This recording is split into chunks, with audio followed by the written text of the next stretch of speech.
আসসালামু আলাইকুম। সবাইকে স্বাগত জানাচ্ছি। আশা করি সবাই ভালো আছেন, সুস্থ আছেন। আমি মুজাহিদুল ইসলাম ওশান আজকে নিয়ে এসেছি অনুষ্ঠিত গণপূর্ত অধিদপ্তরে হিসাব সহকারী এবং অফিস সহকারী কাম কম্পিউটার মুদ্রাক্ষরিক এই দুই পদের পরীক্ষা একই প্রশ্ন অনুষ্ঠিত হয়েছে। এই পরীক্ষার যে প্রশ্নটি এসেছিল বা পরীক্ষায় যে প্রশ্নগুলো এসেছিল, মোট 100টি প্রশ্ন ছিল। এই প্রশ্নগুলো মূলত আজকে আমরা সমাধান করব। কেন সমাধান করব আপনারা হয়তো দেখতেই পারতেছেন যে এই বছর যে পরীক্ষাগুলো অনুষ্ঠিত হয়েছে, বিশেষ করে 11 থেকে 20তম গ্রেডের এই পরীক্ষাগুলোতে তার মধ্যে বেশ কিছু প্রশ্ন কিন্তু রিপিট এখানে এসেছে এবং এই প্রশ্নগুলো বারবার পরীক্ষায় রিপিট হয়, যার কারণে 11 থেকে 20তম গ্রেডের চাকরি পাইতে গেলে আপনাকে বিগত অন্তত 5 থেকে 10 বছরের প্রশ্নগুলো সমাধান করতে হবে। তো সেই লক্ষ্যেই আমরা আজকে এসেছি অনুষ্ঠিত গণপূর্ত অধিদপ্তরের হিসাব সহকারী কাম কম্পিউটার মুদ্রাক্ষরিক এই দুইটা পদের যে পরীক্ষাটি অনুষ্ঠিত হয়েছে সেই পরীক্ষার প্রশ্ন নিয়ে। তো অবশ্যই সবাইকে একটু শেয়ার করে দিবেন এবং মেনশন করে দিবেন, যাতে করে যারা আজকে পরীক্ষা দিয়েছেন তারা তো উপকৃত হবেনই, পাশাপাশি এখানে যারা অন্যান্য যারা আছেন তারাও একটা প্রশ্নের সমাধান পেয়ে গেলেন। কারণ প্রত্যেকেই যে কোনো চাকরি পরীক্ষা দিতে গেলে জব সলিউশন পড়তে হয়। তো নিয়মিত এই প্রশ্নগুলো সমাধান করলে বা এই সমাধান লাইভগুলো দেখলে হয় কি, এই পড়াটা আর বাড়তি পড়তে হলো না। এটা আপনার এই লাইভ দেখতে দেখতে পড়াটা হয়ে গেল আর কি, এবং সাথে সাথে দেখা যাচ্ছে যে একটা চর্চা হয়ে গেল। এবং শুধু 100টা প্রশ্নের যদি আমরা সমাধান করি, 100টা প্রশ্নের সাথে আরও প্রায় 300-400টা তথ্য আপনারা পেয়ে যাচ্ছেন। তো ওভারঅল বিষয়টা আসলে সবার কাছে সবার জন্যই বেশি সবাই উপকৃত হতে পারবেন। তো দেখা যাক আজকে যে পরীক্ষাটি অনুষ্ঠিত হয়েছে সেই পরীক্ষার আমরা যদি প্রশ্ন সমাধান আমরা করি। তো প্রথমে যে প্রশ্নটি এসেছে, প্রথমে বাংলা আসছে, বাংলা থেকেই প্রশ্ন এসেছে। প্রথম যে প্রশ্নটি ছিল, আপনারাও সঠিক উত্তর করার চেষ্টা করবেন, আপনারাও সঠিক উত্তর দেওয়ার চেষ্টা করবেন। হুমায়ুন নামা এর রচয়িতাকে, দেখেন প্রথমে যে প্রশ্নটি আছে হুমায়ুন নামা এর রচয়িতাকে, এই প্রশ্নটি আসলে পরীক্ষা খুব কম পরিমাণে আসে, মানে মানে ওভারঅল যে সবসময় যে আসে তা না, হঠাৎ হঠাৎ করে আসে, এই জন্য এই প্রশ্নটা বেশি গুরুত্বপূর্ণ। তো হুমায়ুন নামা, এই হুমায়ুন নামাটা লিখেছেন বিশেষ করে দেখা যায় যে সম্রাট বাবরের যে কন্যা ছিল তার নাম হচ্ছে গুলবদন বেগম। এই গুলবদন বেগম ছিল সম্রাট বাবরের কন্যা এবং তার বাবার নাম ছিল সম্রাট বাবর, আমরা জানি সেই ফারগানার রাজা। এবং এই 1526 সালে ইব্রাহিম লোদিকে পরাজিত করে পানিপথে প্রথম যুদ্ধে পরাজিত করে তিনি কিন্তু ক্ষমতা এসেছিলেন। এই গুলবদন বেগম ছিল সম্রাট বাবরের যে পুত্র ছিল হুমায়ুন, এই হুমায়ুনের সৎ বোন ছিল।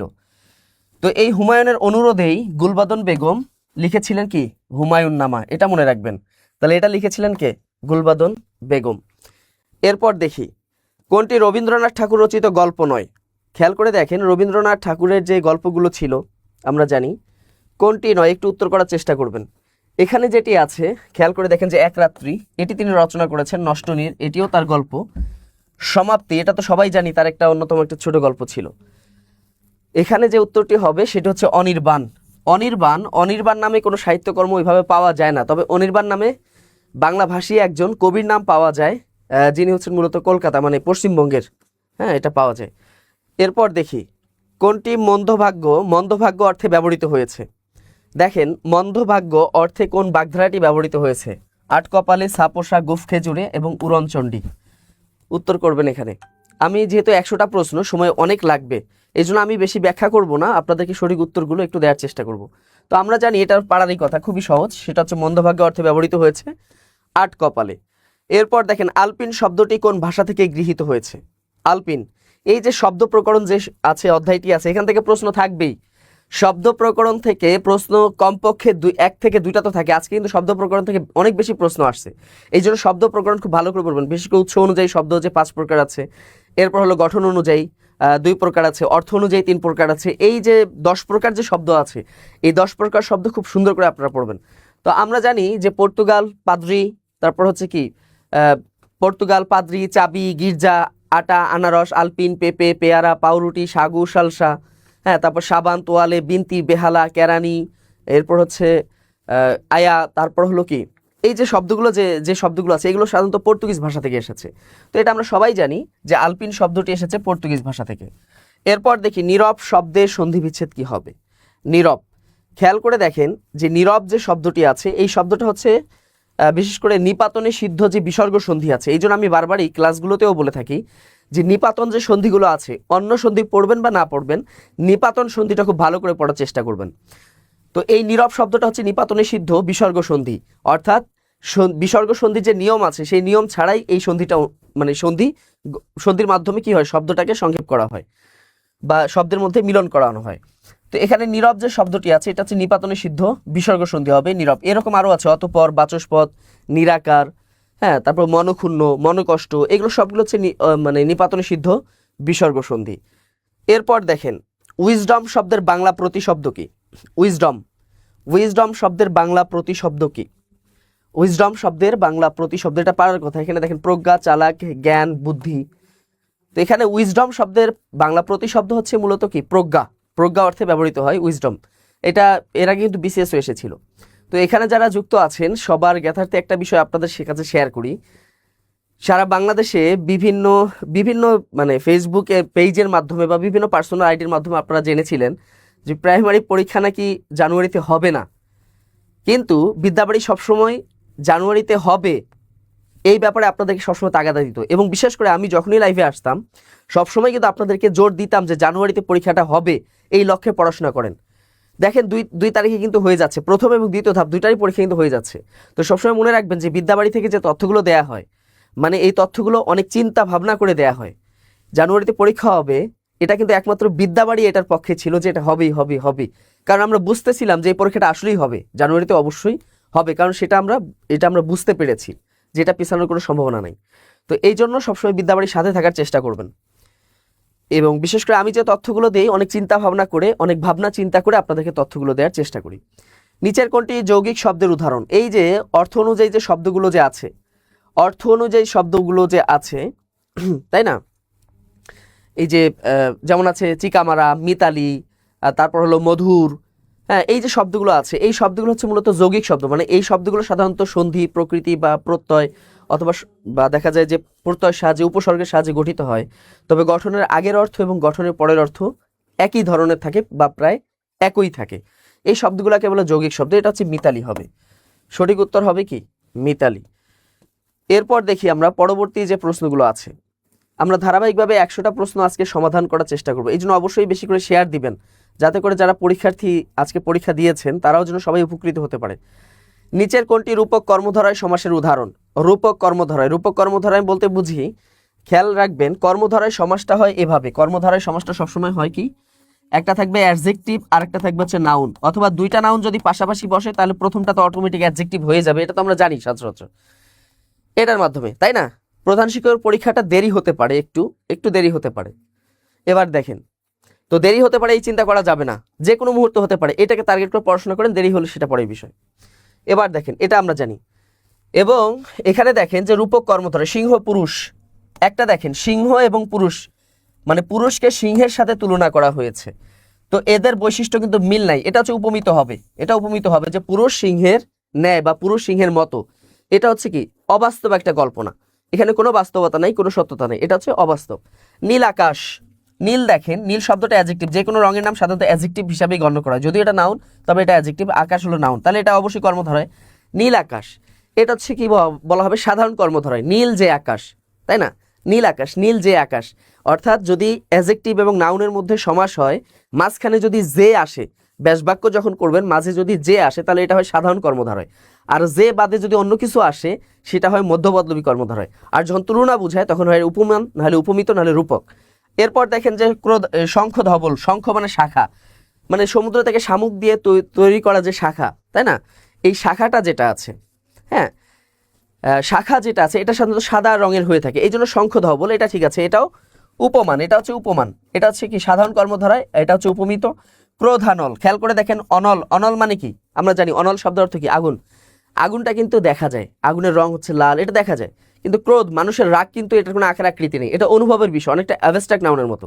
তাহলে একটা বাস্তব আর একটা থাকবে কি? অবাস্তব। একটা আকৃতি আছে, একটা আকৃতি নেই, এই যে একটা বিষয়, এটা হবে কি? রূপক কর্মধারা, ক্রোধ রূপ অনল। এরপর দেখেন, কোন স্বরবর্ণের সংক্ষিপ্ত রূপ নেই? আমরা জানি যে 11টি স্বরবর্ণ আছে, এর মধ্যে একটা বর্ণের সংক্ষিপ্ত রূপ নাই, যেটাকে বলা হয় নীলিন বর্ণ, তাই না? প্রাইমারি সেকেন্ড ধাপ কবে?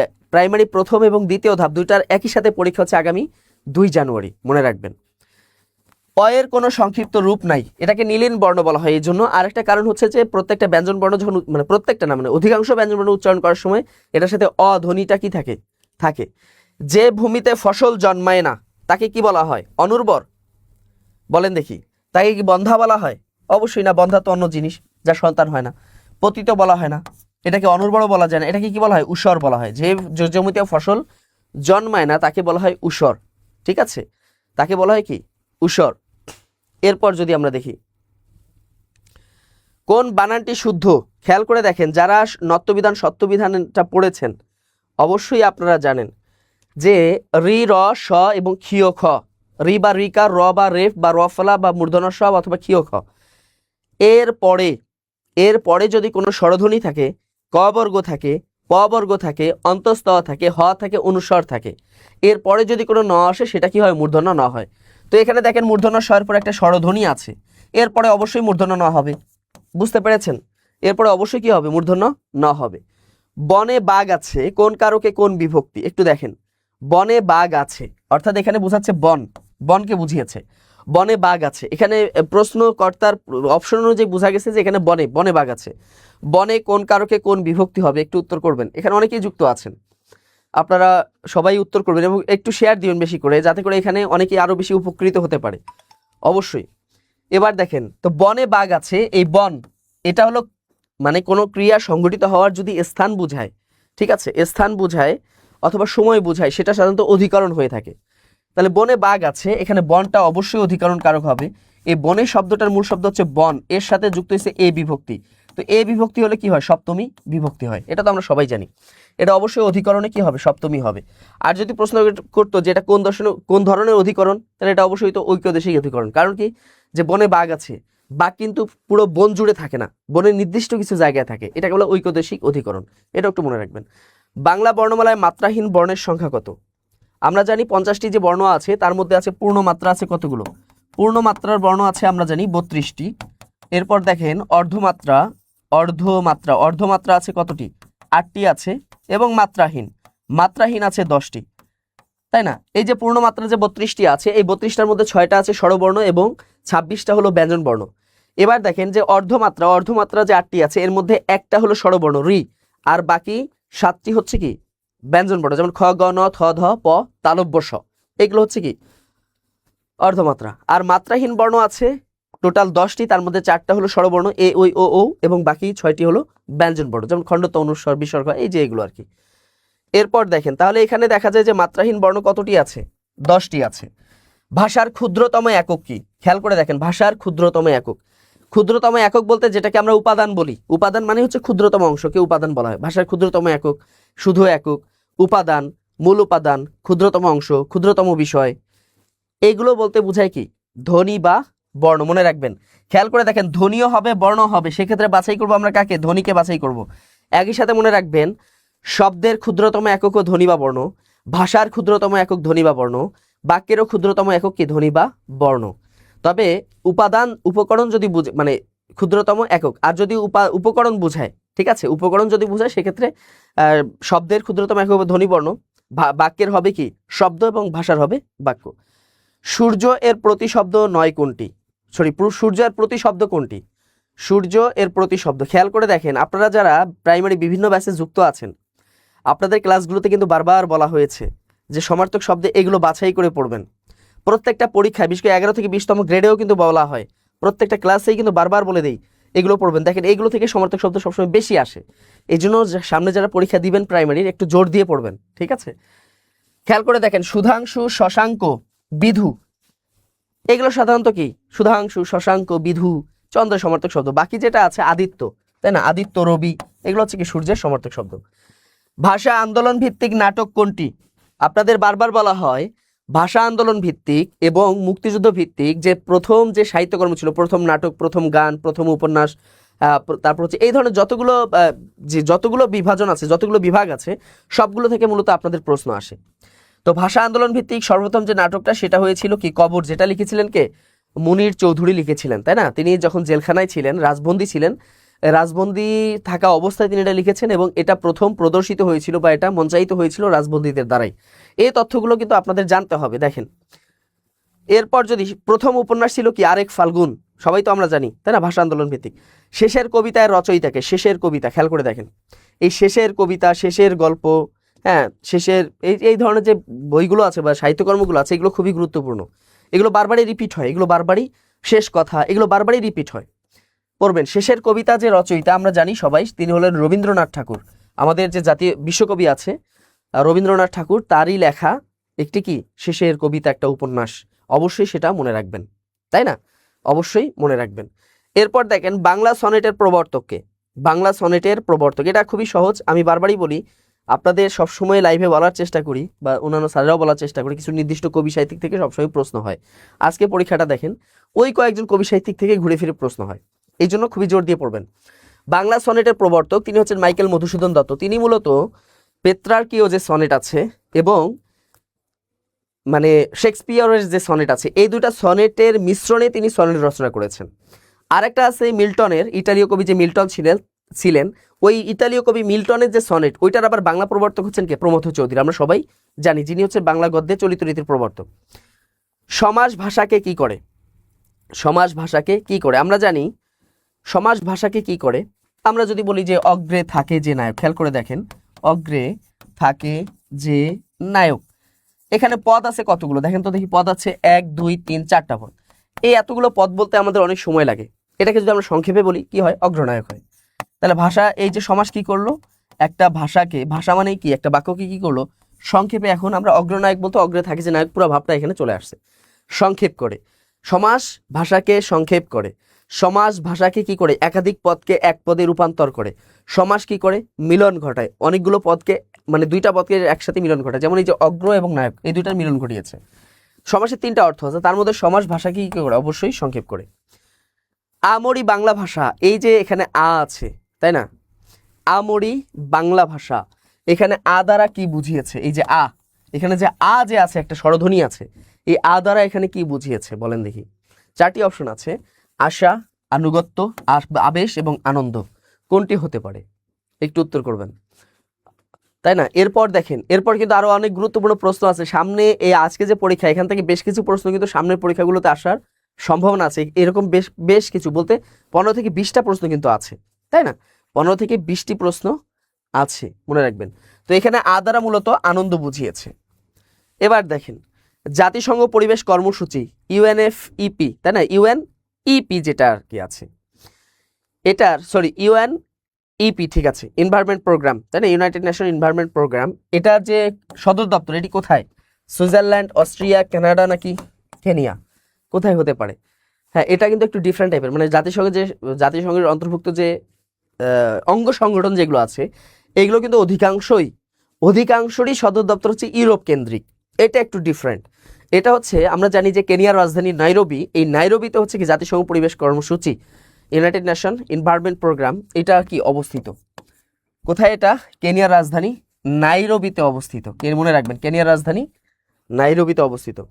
প্রথম বিশ্বযুদ্ধ কোন চুক্তির মাধ্যমে সমাপ্ত হয়? প্রথম বিশ্বযুদ্ধ, যার সূচনা হয়েছিল 1914 সাল এবং এটা সমাপ্তি হয়েছিল 1919 সাল।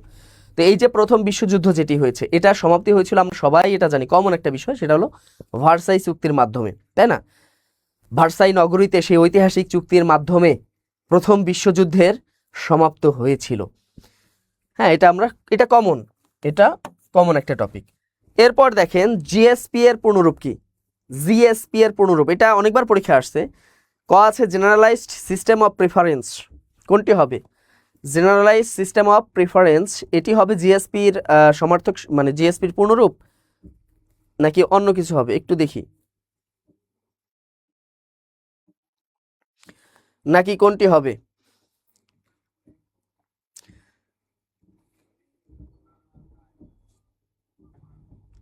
খেয়াল করে দেখেন, জিএসপি এর পূর্ণরূপ জেনারেলাইজ সিস্টেম অফ প্রিফারেন্স, নাকি গ্লোবাল সিস্টেম অফ, তাই না, পজিশনিং, নাকি গ্লোবাল স্ট্র্যাটেজিক পার্টনারশিপ, নাকি গভর্নমেন্ট সাপোর্ট প্রোগ্রাম?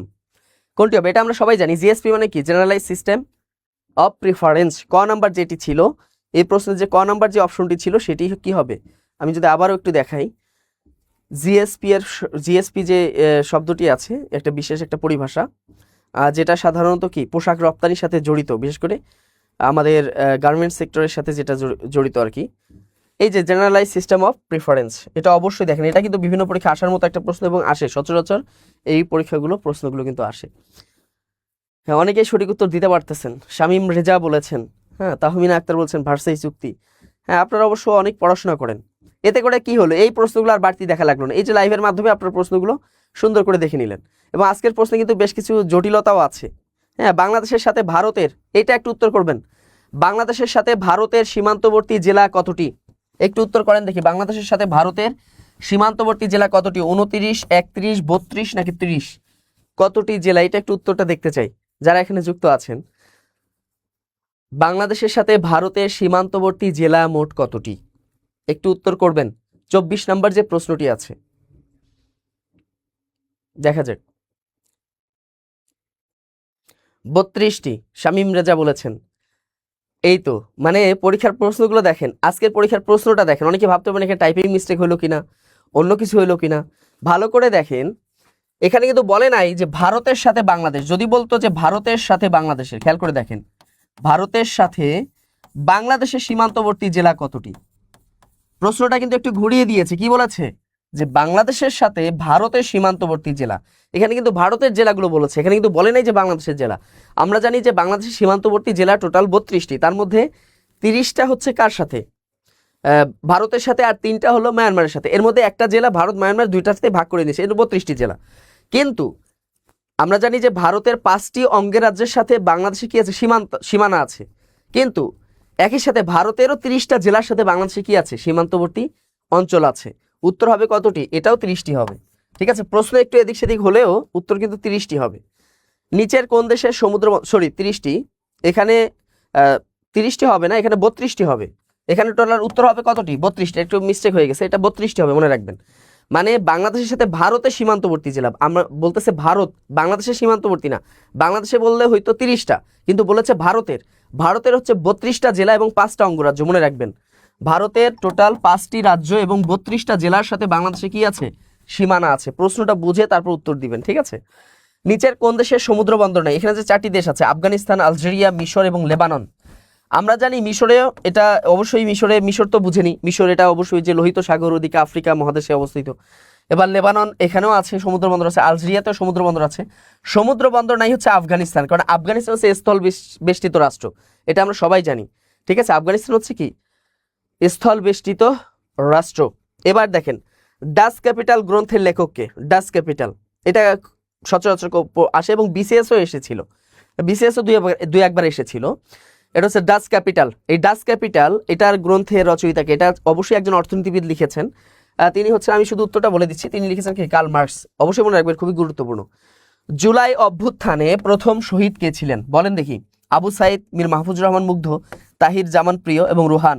সামনে যত পরীক্ষা আসবে জুলাই অভ্যুত্থান থেকে এখানে কি আসবে? প্রশ্ন থাকবেই। এই জন্য জুলাই অভ্যুত্থানটা খুব ভালো করে পড়বেন এবং ডক্টর মোহাম্মদ ইউনূস সম্পর্কে খুব ভালো করে জানার চেষ্টা করবেন। দেখা যাক, জুলাই গণ অভ্যুত্থানে প্রথম যে শহীদ হয়েছিল 16 জুলাই, তার নাম হলো কি? সে রংপুর বেগম রোকেয়া বিশ্ববিদ্যালয়ের একজন শিক্ষার্থী, তার নাম হচ্ছে কে? আবু সাইদ। সে কে ছিল? আবু সাইদ। আমরা জানি তিনি ছিলেন কে? মানে সে ছিল আবু সাইদ, সে প্রথম শহীদ হয়েছিল। বাংলাদেশ জাতিসংঘের কততম সদস্য? আমরা জানি যে 1974 সালে বাংলাদেশ জাতিসংঘের সদস্য পদ লাভ করে, কিন্তু কততম? এটা কমন প্রশ্ন, এটা সবাই জানে, এটা বারবারই পরীক্ষা আসে, আপনাদেরও আসতে হবে। ঠিক আছে, আপনাদেরও কি হবে? আসতে পারে। বাংলাদেশ জাতিসংঘের কততম সদস্য? অবশ্যই আমরা জানি 136তম সদস্য। বাংলাদেশ 1974 সালে জাতিসংঘের সদস্য পদ লাভ করেছিল। এরপর দেখা যাক, এই প্রশ্নটা একটু উত্তর করবেন। সুন্দরবনের প্রবেশদ্বার কোন জেলাকে বলা হয়? দেখেন, এই প্রশ্নের উত্তর কিন্তু অনেকেই অনেকভাবে করেছে। সুন্দরবনের প্রবেশদ্বার বলা হয় কোন জেলাকে? সুন্দরবন। আমরা যদি খেয়াল করি, এটা ধরেন যে এটা হলো বাংলাদেশের মানচিত্র, এদিকে আমরা জানি যে এই মানচিত্রে এখানে হলো পটুয়াখালী। খেয়াল করে দেখেন, এখানে হলো কোন জেলা? আমি যদি একটু ভালো করে দেখাই, এখানে হচ্ছে আমাদের পটুয়াখালী জেলা। পটুয়াখালীর পাশে হচ্ছে আমাদের বরগুনা জেলা। কি জেলা? বরগুনা জেলা। বরগুনা জেলার পাশে হচ্ছে কি? বাগেরহাট জেলা, তাই না? বাগেরহাটের পাশে হলো কে? খুলনা জেলা। খুলনার পাশে হলো সাতক্ষীরা জেলা, সাতক্ষীরা। এই যে সাতক্ষীরার পাশে হচ্ছে কি? আমাদের ভারত। এখন দেখেন, সুন্দরবন প্রবেশ করছে কোন দিক দিয়ে? ঠিক আছে, খেয়াল করে দেখেন, এখানে কিন্তু অনেকে উত্তর করতেছেন বাগেরহাট, কিন্তু এটা নিয়ে প্রশ্ন আছে। ঠিক আছে, এটা নিয়ে আমি খুব ভালো করে দেখলাম যে আসলে প্রশ্নটা কিভাবে করেছে। সুন্দরবন বাংলাদেশ ভারত দুই দেশের মধ্যে অবস্থিত। যদি ভারত থেকে বাংলাদেশে প্রবেশ করে তাহলে সাতক্ষীরা দিয়ে প্রবেশ করেছে, সাতক্ষীরা হতে পারে। আবার যদি আমরা বলি যে সুন্দরবন বাংলাদেশের অভ্যন্তর থেকে যদি চিন্তা করি তাহলে বাংলাদেশের পটুয়াখালী জেলা থেকে কি করছে, প্রবেশ করেছে। কোন জেলা থেকে? পটুয়াখালী জেলা থেকে। একটু ভালো করে মনে রাখবেন, যাদের কাছে মানচিত্র আছে একটু মানচিত্রটা খুলে বসেন, মানচিত্র খুলে বসেন, যে ভারত থেকে যদি সুন্দরবন ঢুকে এই অনুযায়ী যদি প্রশ্ন হয় তাহলে সাতক্ষীরা হবে। আর যদি আমরা বাংলাদেশের অভ্যন্তরে দেখি তাহলে অবশ্যই বাংলাদেশের অভ্যন্তর থেকে চিন্তা করলে পটুয়াখালী হবে। তো এখানে কিন্তু পটুয়াখালী নাই, এখানে কি পিরোজপুর আছে, খুলনা দিয়ে তো প্রবেশ করেনি, হয় সাতক্ষীরা হবে নাহলে পটুয়াখালী হবে। যদি আমরা ওই দুই সেন্সে চিন্তা করি তাহলে খুলনা তো হবেই না, বাগেরহাটও হবে না, তাহলে উত্তর কি হবে? অবশ্যই সাতক্ষীরা হবে। খেয়াল রাখবেন, অবশ্যই কি হবে? সাতক্ষীরা হবে। এই জন্য এই তথ্যগুলো অবশ্যই মানচিত্র নিয়ে আপনাকে পড়তে হবে, ঠিক আছে? অবশ্যই মানচিত্র নিয়ে আপনাকে পড়তে হবে। নিচের কোনটি স্থপতি লুই আইকান? আমরা জানি যে বাংলাদেশের যে জাতীয় সংসদ আছে, যেটি 1969 সালে যেটার ভিত্তি স্থাপন করা হয়েছিল, এই যে বাংলাদেশের যে জাতীয় সংসদ, এই জাতীয় সংসদের যিনি স্থপতি ছিলেন, ডিজাইনার ছিলেন, তার নাম হচ্ছে লুই আই খান। এটা সবাই আমরা পারি। এবার কিন্তু প্রশ্নটা একটু অন্যভাবে আসছে, প্রত্যেকবার আসে জাতীয় সংসদের স্থপতিকে, এবার আসছে লুই আই খানকে। ইন্টারন্যাশনাল ক্রিকেট কাউন্সিল এটা কোথায় অবস্থিত বলেন দেখি? আইসিসি, ইন্টারন্যাশনাল ক্রিকেট কাউন্সিল এটা কোথায় অবস্থিত? ভারতে, শ্রীলঙ্কা, পাকিস্তান, নাকি আরেকটি দেশ আছে? ভারত, শ্রীলঙ্কা, পাকিস্তান। আইসিসির সদর দপ্তর কোথায় বলেন দেখি? ভারত, শ্রীলঙ্কা, পাকিস্তান, আরেকটা হলো আমরা জানি সংযুক্ত আরব আমিরাত। কোনটি উত্তর হবে? তো এই যে আইসিসি যে সদর দপ্তর আছে এটা আমরা সবাই জানি, আইসিসির সদর দপ্তর হচ্ছে কে, কোথায় বলেন দেখি? সেটা হলো সংযুক্ত আরব আমিরাতে, অথবা ইউএই, ইউনাইটেড আরব এমিরেটস, অথবা ইউএইও থাকতে পারে। এই জন্য ভালো করে আপনারা পড়ার চেষ্টা করবেন। একটা মজার বিষয় দেখেন, বিগত প্রায় 16-17 বছরে চাকরির পরীক্ষায় কখনো ধর্ম সংক্রান্ত কোনো প্রশ্ন আসেনি। যে কোনো ধর্ম সংক্রান্ত প্রশ্ন, সেটা হোক ইসলাম ধর্ম, হোক হিন্দু ধর্ম বা সনাতন ধর্ম বা ইহুদি, খ্রিস্টান, বৌদ্ধ, কোনো ধর্ম নিয়ে কিন্তু প্রশ্ন আসেনি। দেখেন এখন কিন্তু ধর্ম সংক্রান্ত প্রশ্ন কিন্তু আসা শুরু করছে। অবশ্যই আপনাকে, বিশেষ করে ইসলাম ধর্ম, যে ধর্মে বিশ্বাসী, অবশ্যই এটা আপনাকে পড়তে হবে। হুদায়বিয়ার সন্ধি কবে স্বাক্ষরিত হয়? রাসূলুল্লাহ সাল্লাল্লাহু আলাইহি সাল্লাম 622 খ্রিস্টাব্দে কি করেছিলেন? হিজরত করেছিলেন। এই জন্য 622কে প্রথম হিজরি বলা হয়। আমরা জানি যে হুদায়বিয়া সন্ধিটা হয়েছিল মক্কার কুরাইশদের সাথে 8ম হিজরিতে। কত হিজরিতে? 8ম হিজরিতে, নাকি 6ষ্ঠ হিজরিতে? 6ষ্ঠ হিজরিতে হয়েছিল। 8ম হিজরিতে তো তিনি কি করেন? মক্কা বিজয় করেন, তাই না? মক্কা বিজয় করেছিলেন 8ম হিজরিতে, 630 খ্রিস্টাব্দে। 6ষ্ঠ হিজরিতে কি হয়েছিল? হুদায়বিয়ার সন্ধি হয়েছিল। 6ষ্ঠ হিজরি মানে 622-এর সাথে 6 যোগ করলে 628 খ্রিস্টাব্দ। 628 খ্রিস্টাব্দে কি হয়? হুদায়বিয়ার সন্ধি হয়। 624, একটু মনে রাখবেন, 624-এ বদর যুদ্ধ হয়, 25-এ উহুদ যুদ্ধ হয়েছিল, 27-এ গিয়ে খন্দকের যুদ্ধ বা আহজাবের যুদ্ধ হয়েছিল, 28-এ গিয়ে কি হয়েছে? হুদায়বিয়ার সন্ধি হয়েছে। 30-এ তিনি মক্কা বিজয় করেছেন এবং 32-এ 632-এ কি করেছেন? তাহলে এই তথ্যগুলো পড়বেন। 32-এ তিনি কি করেছেন? বিদায় হজ পালন করেছেন। নিচের কোনটি অ্যান্টিভাইরাস সফটওয়্যার? নিচের কোনটি অ্যান্টিভাইরাস সফটওয়্যার? এখানে দেখেন ফটোশপ অবশ্য নেই, এটা হচ্ছে কি একটা অ্যাপ্লিকেশন সফটওয়্যার। আমরা যদি সফটওয়্যার অনেকগুলো আছে, একটা হচ্ছে programming software, application software, utility software. তো বিশেষ করে দেখা যায় যে সফটওয়্যার, এই যে অ্যান্টিভাইরাস, এই সফটওয়্যারগুলোকে বলা হয় মূলত ইউটিলিটি সফটওয়্যার। তো এই ফটোশপ এটাও একটা ইউটিলিটি। ফ্ল্যাশ এটা তো হবেই না, এটা একটা বিশেষ একটা প্রোগ্রাম যার মাধ্যমে কি করা, সবকিছু মুছে দেওয়া হয়। জিমেল এটা তো একটা অ্যাড্রেস, এটাও হবে না। তাহলে নর্টন যেটা আছে, এই নর্টনটা হচ্ছে কি একটা অ্যান্টিভাইরাস সফটওয়্যার। এরপর দেখেন বাংলাদেশে প্রথম ভ্যাট চালু হয় কবে? এই যে ভ্যাট, তাই না, ভ্যালু অ্যাডেড ট্যাক্স। অবশ্যই ভ্যাটটা মনে রাখবেন, ভিতে ভ্যালু, এতে অ্যাডেড, টিতে হলো ট্যাক্স, ভ্যালু অ্যাডেড ট্যাক্স, মূল্য সংযোজন কর, বাংলায় বলা হয় মূল্য সংযোজন কর। এটি চালু করেছিল তৎকালীন যে অর্থমন্ত্রী ছিল, আমরা সবাই তার নাম জানি, হ্যাঁ সবাই অবশ্য তার নামটা আমরা জানি। 1 জুলাই 1991 এম সাইফুর রহমান, হ্যাঁ তিনি কিন্তু এটার জনক বলা চলে। তিনি 1 জুলাই 1991 সালে কি করেছিলেন? বাংলাদেশে প্রথম ভ্যাট চালু করেছিলেন এবং এটা আইনের মাধ্যমে চালু হয়েছে। মৌলিক রং কি কি বলেন তো দেখি? এখানে মৌলিক রং কি কি বলেন? মৌলিক রং কি কি? একটু উত্তর করবেন। এখানে কি সঠিক উত্তর আছে? দেখা যাক, একটু উত্তর করার চেষ্টা করেন। মৌলিক রং কি কি? 35 নম্বর। 4টি অপশন আছে, লাল, হলুদ, নীল, লাল, হলুদ, সবুজ, কমলা, হলুদ, সবুজ এবং লাল, হলুদ, কমলা। কোনটি হতে পারে? প্রাইমারি প্রধান শিক্ষকের পরীক্ষা কবে হতে পারে? যে কোনো মুহূর্তেই হতে পারে, যে কোনো মুহূর্তেই হতে পারে। এই জন্য সবসময় প্রস্তুত থাকবেন। হ্যাঁ, ডিসেম্বরে হওয়ার সম্ভাবনাটা খুবই কম, তবে জানুয়ারিতে হতে পারে, জানুয়ারিতে হওয়ার সম্ভাবনা আছে, এটা আপনারা বুঝবেন।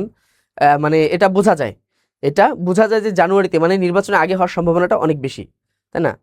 রেড, গ্রিন এবং কি ব্লু, রেড লাল, সবুজ এবং কি নীল, আমরা সবাই জানি এখানে কিন্তু সঠিক উত্তর নাই, এই জন্য আমি প্রশ্ন করেছিলাম, এখানে সঠিক উত্তর কিন্তু নাই। আমরা জানি যে লাল, আর একটা হলো সবুজ, আর একটা নীল, নীল বা যেটাকে বলা হয় আসমানি বলা হয়, তাই না? নীল বা আসমানি বলা হয়, এটা হচ্ছে মৌলিক রং।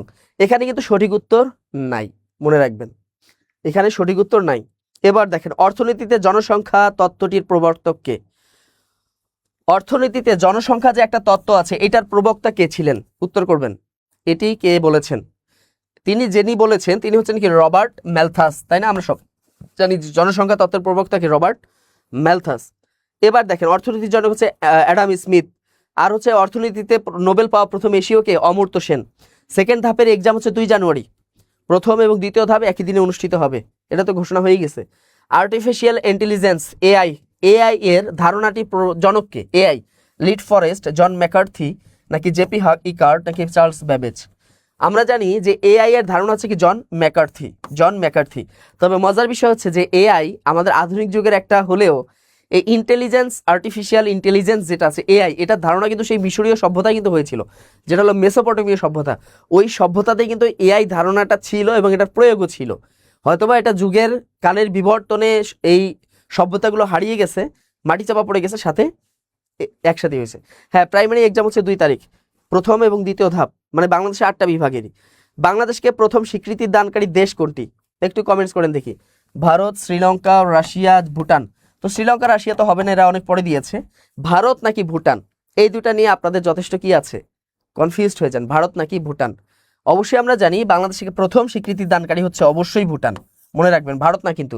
ভারতের আগে ভুটান কি করেছে? বাংলাদেশকে স্বীকৃতি দিয়েছে। আচ্ছা, পরীক্ষাগুলো নিজ জেলায় হ্যাঁ অবশ্যই নিজ জেলায় হওয়ার সম্ভাবনাটাই অনেক বেশি, এটা মনে রাখবেন। নিজ জেলায় না হলেও বিভাগীয় শহর তো অবশ্যই হবে, তবে ঢাকা কেন্দ্রিক হবে না, অবশ্যই নিজ জেলা না হলে নিজ বিভাগ, তবে নিজ জেলায় হওয়ার সম্ভাবনা 99%। মুক্তিযুদ্ধের সময় নৌ কমান্ডো দ্বারা গঠিত ছিল কোন সেক্টর? দেখেন 8, 11, 10, 15। আমরা জানি যে মুক্তিযুদ্ধের সময় যে 11টি সেক্টর ছিল তার মধ্যে একটা সেক্টরে নিয়মিত কোনো কমান্ডার ছিল না, বাকি 10টা সেক্টরে কমান্ডার ছিল। কোন সেক্টরে ছিল না সেটা আমরা জানি, নৌ সেক্টর যেটা ছিল, অর্থাৎ 10 নম্বর সেক্টর। এই 10 নম্বর সেক্টরে কোনো কমান্ডার ছিল না। শালবন বিহার কোথায় অবস্থিত? দেখেন শালবন বিহার কোথায় অবস্থিত? শালবন বিহারটা একটু উত্তর করেন।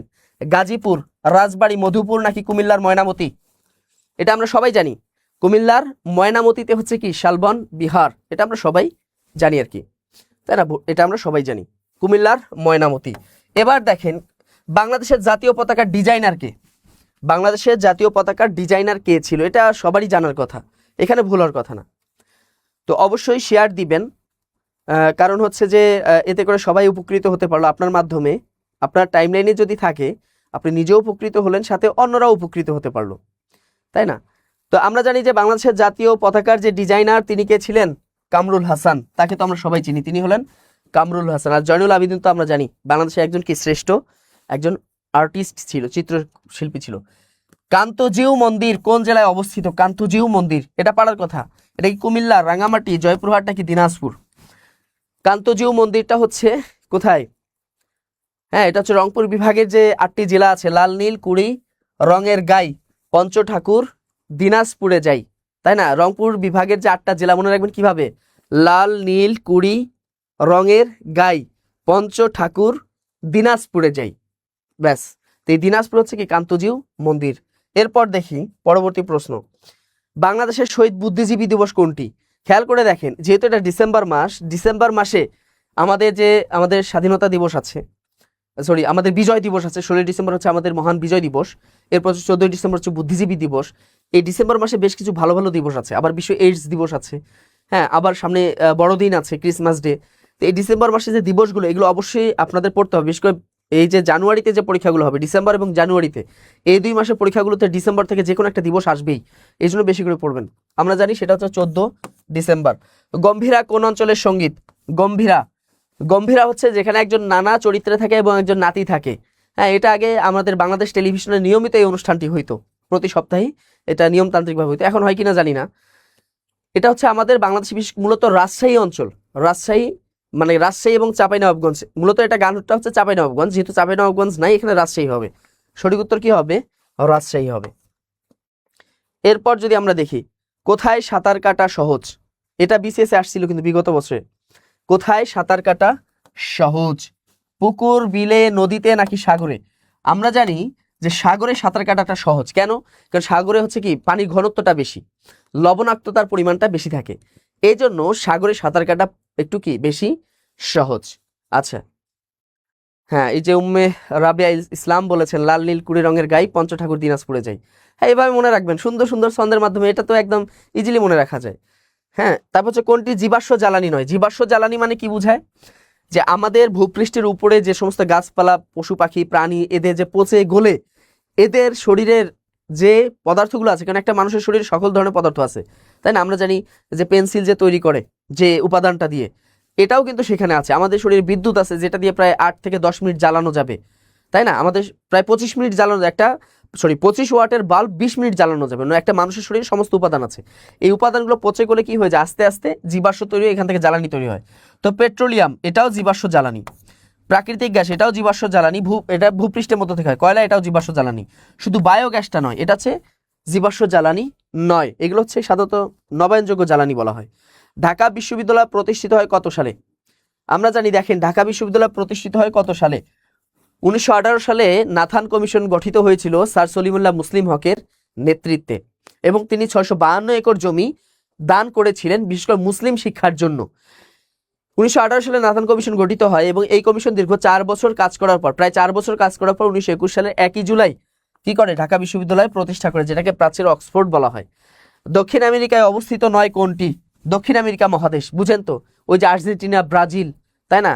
তারপর Paraguay, Uruguay, Costa Rica, Chile, Bolivia, Ecuador, এই দেশগুলো হচ্ছে মূলত দক্ষিণ আমেরিকার দেশ, দক্ষিণ আমেরিকা। তো দক্ষিণ আমেরিকার দেশ হলো চিলি, এটা দক্ষিণ আমেরিকায়। প্যারাগুয়ে দক্ষিণ আমেরিকার। সুরিনাম, এটাও সুরিনাম, তাই না? এগুলো দক্ষিণ আমেরিকার দেশ হলেও এখানে একটি দেশ কিন্তু দক্ষিণ আমেরিকা নয়, এটা হচ্ছে ইউরোপের দেশ, সেটা হচ্ছে আলবেনিয়া। আলবেনিয়া হচ্ছে কি দক্ষিণ আমেরিকার দেশ, মনে রাখবেন। বাংলাদেশের চীনামাটির সন্ধান কোথায় পাওয়া গেছে? চীনামাটির সন্ধান, এটা কতবার যে পরীক্ষায় এসেছে তার কোনো ইয়ত্তা নাই, এই জন্য এই তথ্যগুলো আপনারা বারবারই পড়বেন। দেখেন, বাংলাদেশে চীনামাটির সন্ধান পাওয়া গেছে কোথায়? বিজয়পুরে। আমরা জানি বিজয়পুরে বাংলাদেশের চীনামাটির সন্ধান, মানে বাংলাদেশের বিজয়পুরে চীনামাটির সন্ধান পাওয়া গিয়েছে। হ্যাঁ, এই তথ্যগুলো পড়বেন। এবার দেখা যাক উত্তরা গণভবন কোথায় অবস্থিত। দেখেন, উত্তরা গণভবন, অনেকদিন পরে এই প্রশ্নটি পাওয়া গেল। উত্তরা গণভবন কোথায় অবস্থিত? একটু উত্তর করবেন। উত্তরা গণভবন কোথায় অবস্থিত? বগুড়া, রাজশাহী, নওগাঁ, নাটোর। এটা হচ্ছে উত্তরবঙ্গের প্রবেশদ্বার বলা হয় কাকে? বগুড়া জেলাকে বলা হয়। পাশাপাশি বাংলাদেশের দ্বিতীয় রাজধানীও বলা হয়, বিশেষ করে আবাসনের জন্য, মানে বিল্ডিং এর কারণে। আর আমরা জানি অর্থনৈতিক দিক থেকে বাংলাদেশের দ্বিতীয় রাজধানী তো হচ্ছে আমাদের চট্টগ্রাম। তো এই যে নাটোর জেলায় হচ্ছে কি উত্তরা গণভবন অবস্থিত। শাহনামা কোন ভাষায় রচিত? দেখেন, শাহনামা, এই যে শাহনামা, এই শাহনামাটা ছিল একটা কি মহাকাব্য ছিল,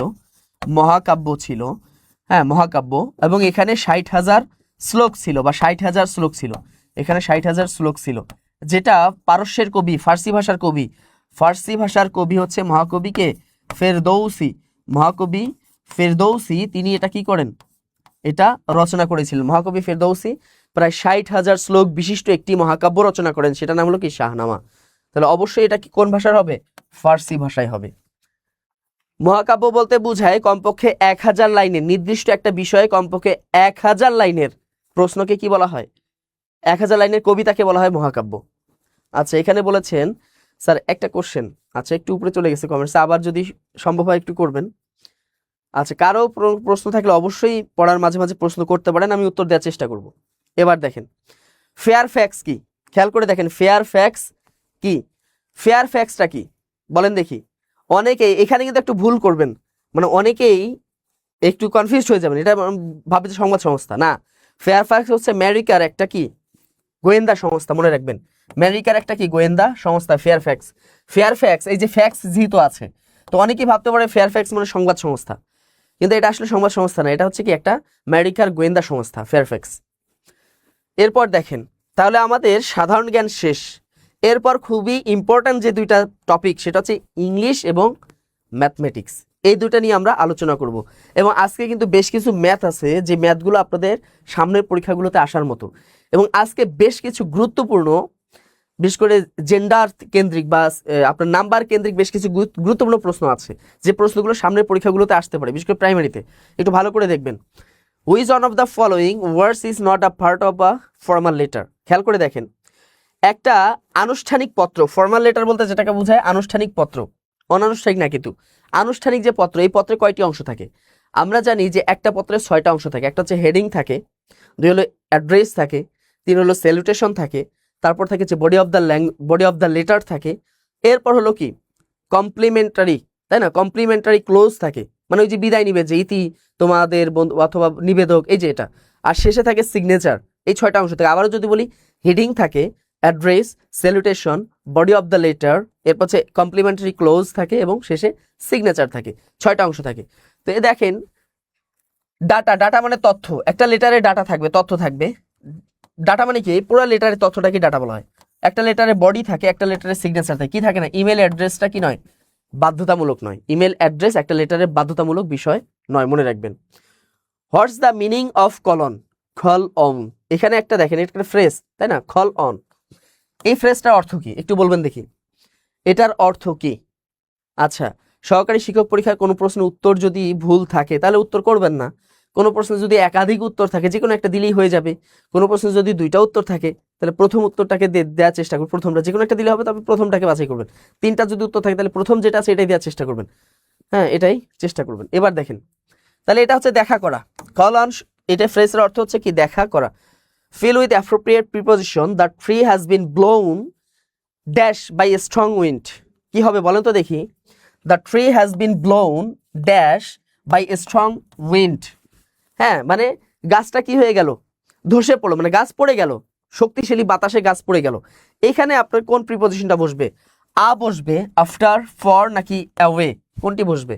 একটু উত্তর করার চেষ্টা করবেন। তো আমরা জানি যে ব্লোন অ্যাওয়ে, তাই না, ব্লোন অ্যাওয়ে এটার অর্থ হচ্ছে কি, পড়ে যাওয়া, ধসে পড়া। এটার কি অর্থ দেয়? এটা অবশ্যই কি হবে, গ নাম্বার যেটা আছে অ্যাওয়ে হবে। এরপর দেখেন, which one of the following words has singular meaning. খেয়াল করে দেখেন, একটু প্রশ্নটা অন্যভাবে করেছে। সবসময় করে যে which is on the singular number বা প্লুরাল নাম্বার বা প্লুরাল ওয়ার্ড বা সিঙ্গুলার ওয়ার্ড, এইভাবে প্রশ্ন করে। কিন্তু আপনাদের আজকে প্রশ্নটা একটু অন্যরকম করেছে। এই প্রশ্নগুলো খুবই গুরুত্বপূর্ণ। কিন্তু দেখেন, which one of the following words has singular meaning, নিচে কোন শব্দের সিঙ্গুলার মিনিং। এখন দেখেন, মাইস, এটা প্লুরাল, এটা কোত্থেকে এসেছে আমরা জানি সবাই, মাউস থেকে এসেছে। তারপর হচ্ছে নাইফ, এটা এসেছে মূলত নাইফ থেকে, তাই না, ছুরি যেটা আর কি, নাইফ থেকে। এরপর দেখেন লোভস, এটা এসেছে মূলত থেকে লোভ থেকে এসেছে, যেটা হলো গোস, এটা হলো সিঙ্গুলার। এটার প্লুরাল সবাই আমরা জানি, সেটা হলো কি, গিস। তাহলে এখানে সিঙ্গুলার কোনটা? এখানে সিঙ্গুলার হচ্ছে 2টা এক্সাম কাটা যাবে সহকারী শিক্ষক এক্সামে। হ্যাঁ, 2টা একটাই। আচ্ছা আচ্ছা, 2টা এক্সাম তো 2 বিভাগের আলাদা আলাদা ধাপে হবে। এটা হচ্ছে কি হবে, অবশ্যই খ নাম্বার অপশন সেটা হবে। Which one is correct spelling? Which one is with correct spelling, মানে নিচের কোনটি শুদ্ধ বানানে লেখা আছে বা শুদ্ধ বানান আছে। এই যে লেফটেন্যান্ট একটা বানান আছে, লেফটেন্যান্ট বানানটা আপনারা সহজেই মনে রাখতে পারেন। একটা হচ্ছে লাই, লাই মানে মিথ্যা বলা। তারপর হচ্ছে ইউ, তারপর হলো কি টেন, টেন মানে হলো 10, লাই মানে মিথ্যা, ইউ মানে তুমি, টেন মানে 10। আর একটা হলো অ্যান্ট, অ্যান্ট মানে কি, অ্যান্ট শব্দ অর্থ হচ্ছে পিঁপড়া, তাই না, 10 পিঁপড়া, তাই না, মিথ্যা তুমি 10 পিঁপড়া, মনে রাখবেন। লাই, ইউ, টেন, অ্যান্ট, মিথ্যা তুমি 10 পিঁপড়া, এটা আর কি। লাই লেফটেন্যান্ট বানান দেখেন, এটা সহজে মনে রাখবেন। What's the full meaning of comply with? এই যে এটা একটা শব্দ আছে কমপ্লাই উইথ, এই কমপ্লাই উইথ এই শব্দটার অর্থ কি, বা এই যে একটা ফ্রেজ আছে এটার অর্থ কি বলেন তো দেখি? কমপ্লাই, কমপ্লাই মানে কি বলেন তো দেখি? কমপ্লাই শব্দের অর্থ হচ্ছে কি, সঙ্গতিপূর্ণ হওয়া, সমঝোতা করা, একত্রিত হওয়া, এক করা, ঠিক আছে। তো এটা হচ্ছে মূলত সম্মত হওয়া, ঠিক আছে। কমপ্লাই উইথ শব্দের অর্থ হচ্ছে কি, সম্মত হওয়া। What's the full meaning of wifi? খেয়াল করে দেখেন, ওয়াইফাই এটা কিন্তু এসেছিল সম্ভবত এই গত বিসিএস এ 47 বিসিএস এ সম্ভবত এটা আসতে পারে, ঠিক আছে। 47 বিসিএস এ মনে হয় এটা আসতে পারে, এই প্রশ্নটি আমার সঠিক মনে পড়তেছে না, বা রিসেন্ট একটা কোনো একটা পরীক্ষা এসেছিল। এটা হচ্ছে ওয়্যারলেস ফিডেলিটি যেটাকে বলা হয়, তাই না। ওয়্যারলেস ফান হবে না, তারপর হচ্ছে কি উইনিং ফাস্ট হবে না, ওয়াইফ অ্যান্ড আই, হ্যাঁ ওয়াইফ অ্যান্ড আই এটাও হবে না, ঠিক আছে, এটা হবে কি ওয়্যারলেস ফিডেলিটি। ক নাম্বার যে অপশনটি আছে এটা হবে। হোয়াটস দ্য মিনিং অফ এবিসি, দেখেন এখানে কি এসেছে, ওই যে বাংলা যেটাকে বাগধারা বলা হয়, তাই না, ইডিয়াম একটা ফ্রেজ, এবিসি খুবই সিম্পল একটা এসেছে, তাই না।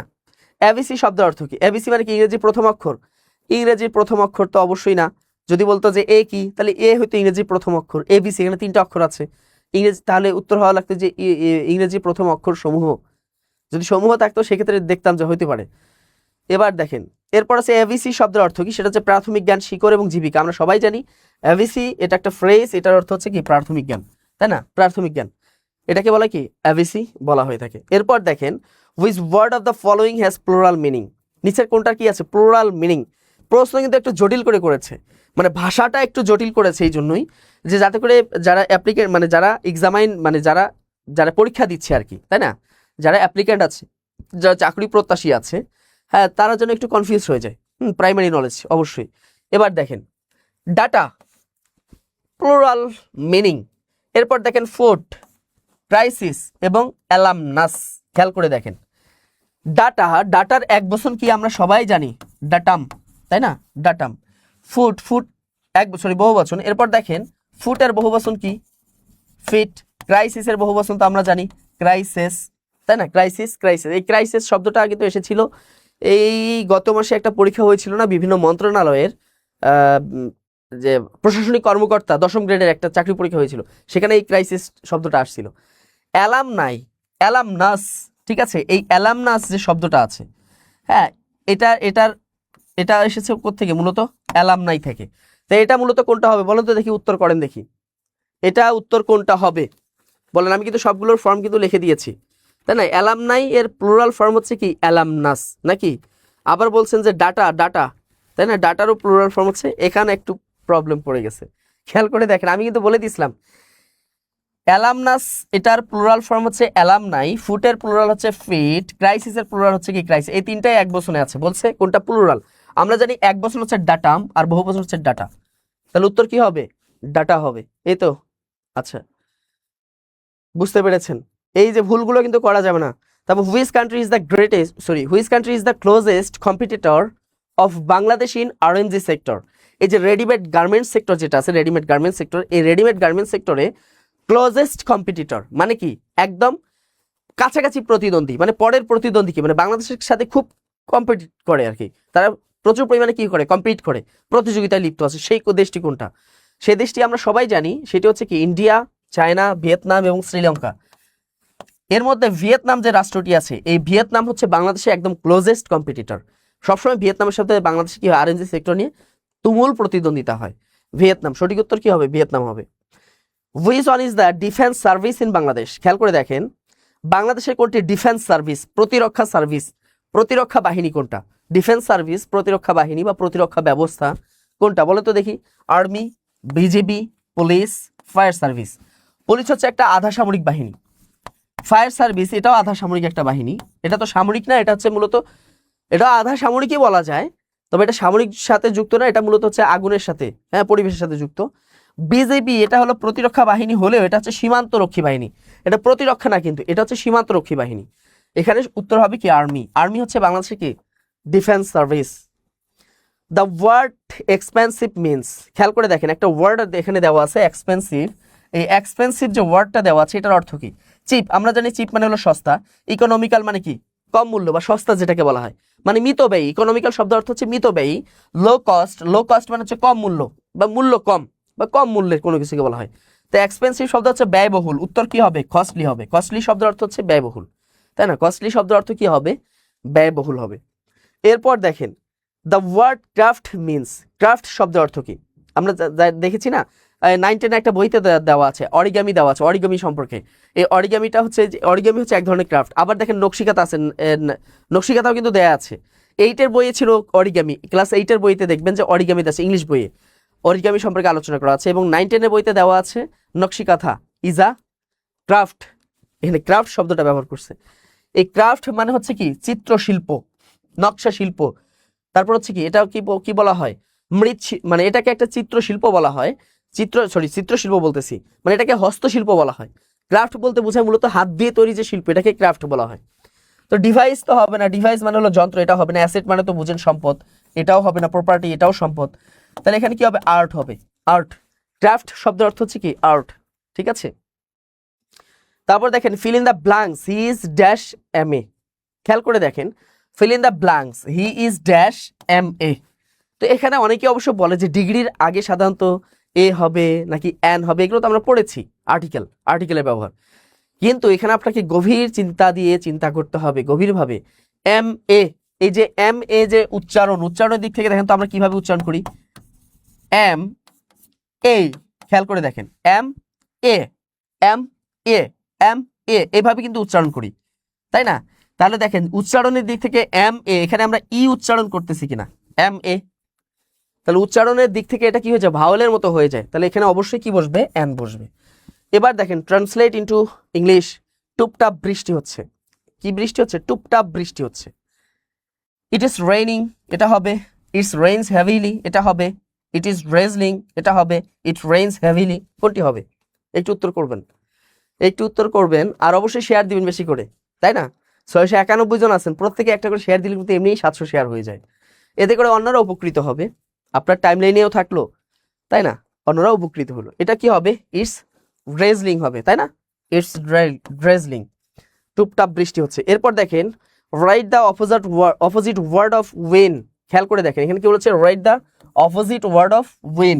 উইনের বিপরীত শব্দ কোনটা? অপোজিট ওয়ার্ড কোনটা, তাই না? অ্যান্টোনিম না বলে বলেছে অপোজিট ওয়ার্ড। অ্যাচিভ, অ্যাচিভ মানে তো আমরা জানি অর্জন করা। ফেইল মানে কি? অকৃতকার্য হওয়া। লুজ মানে কি? হেরে যাওয়া।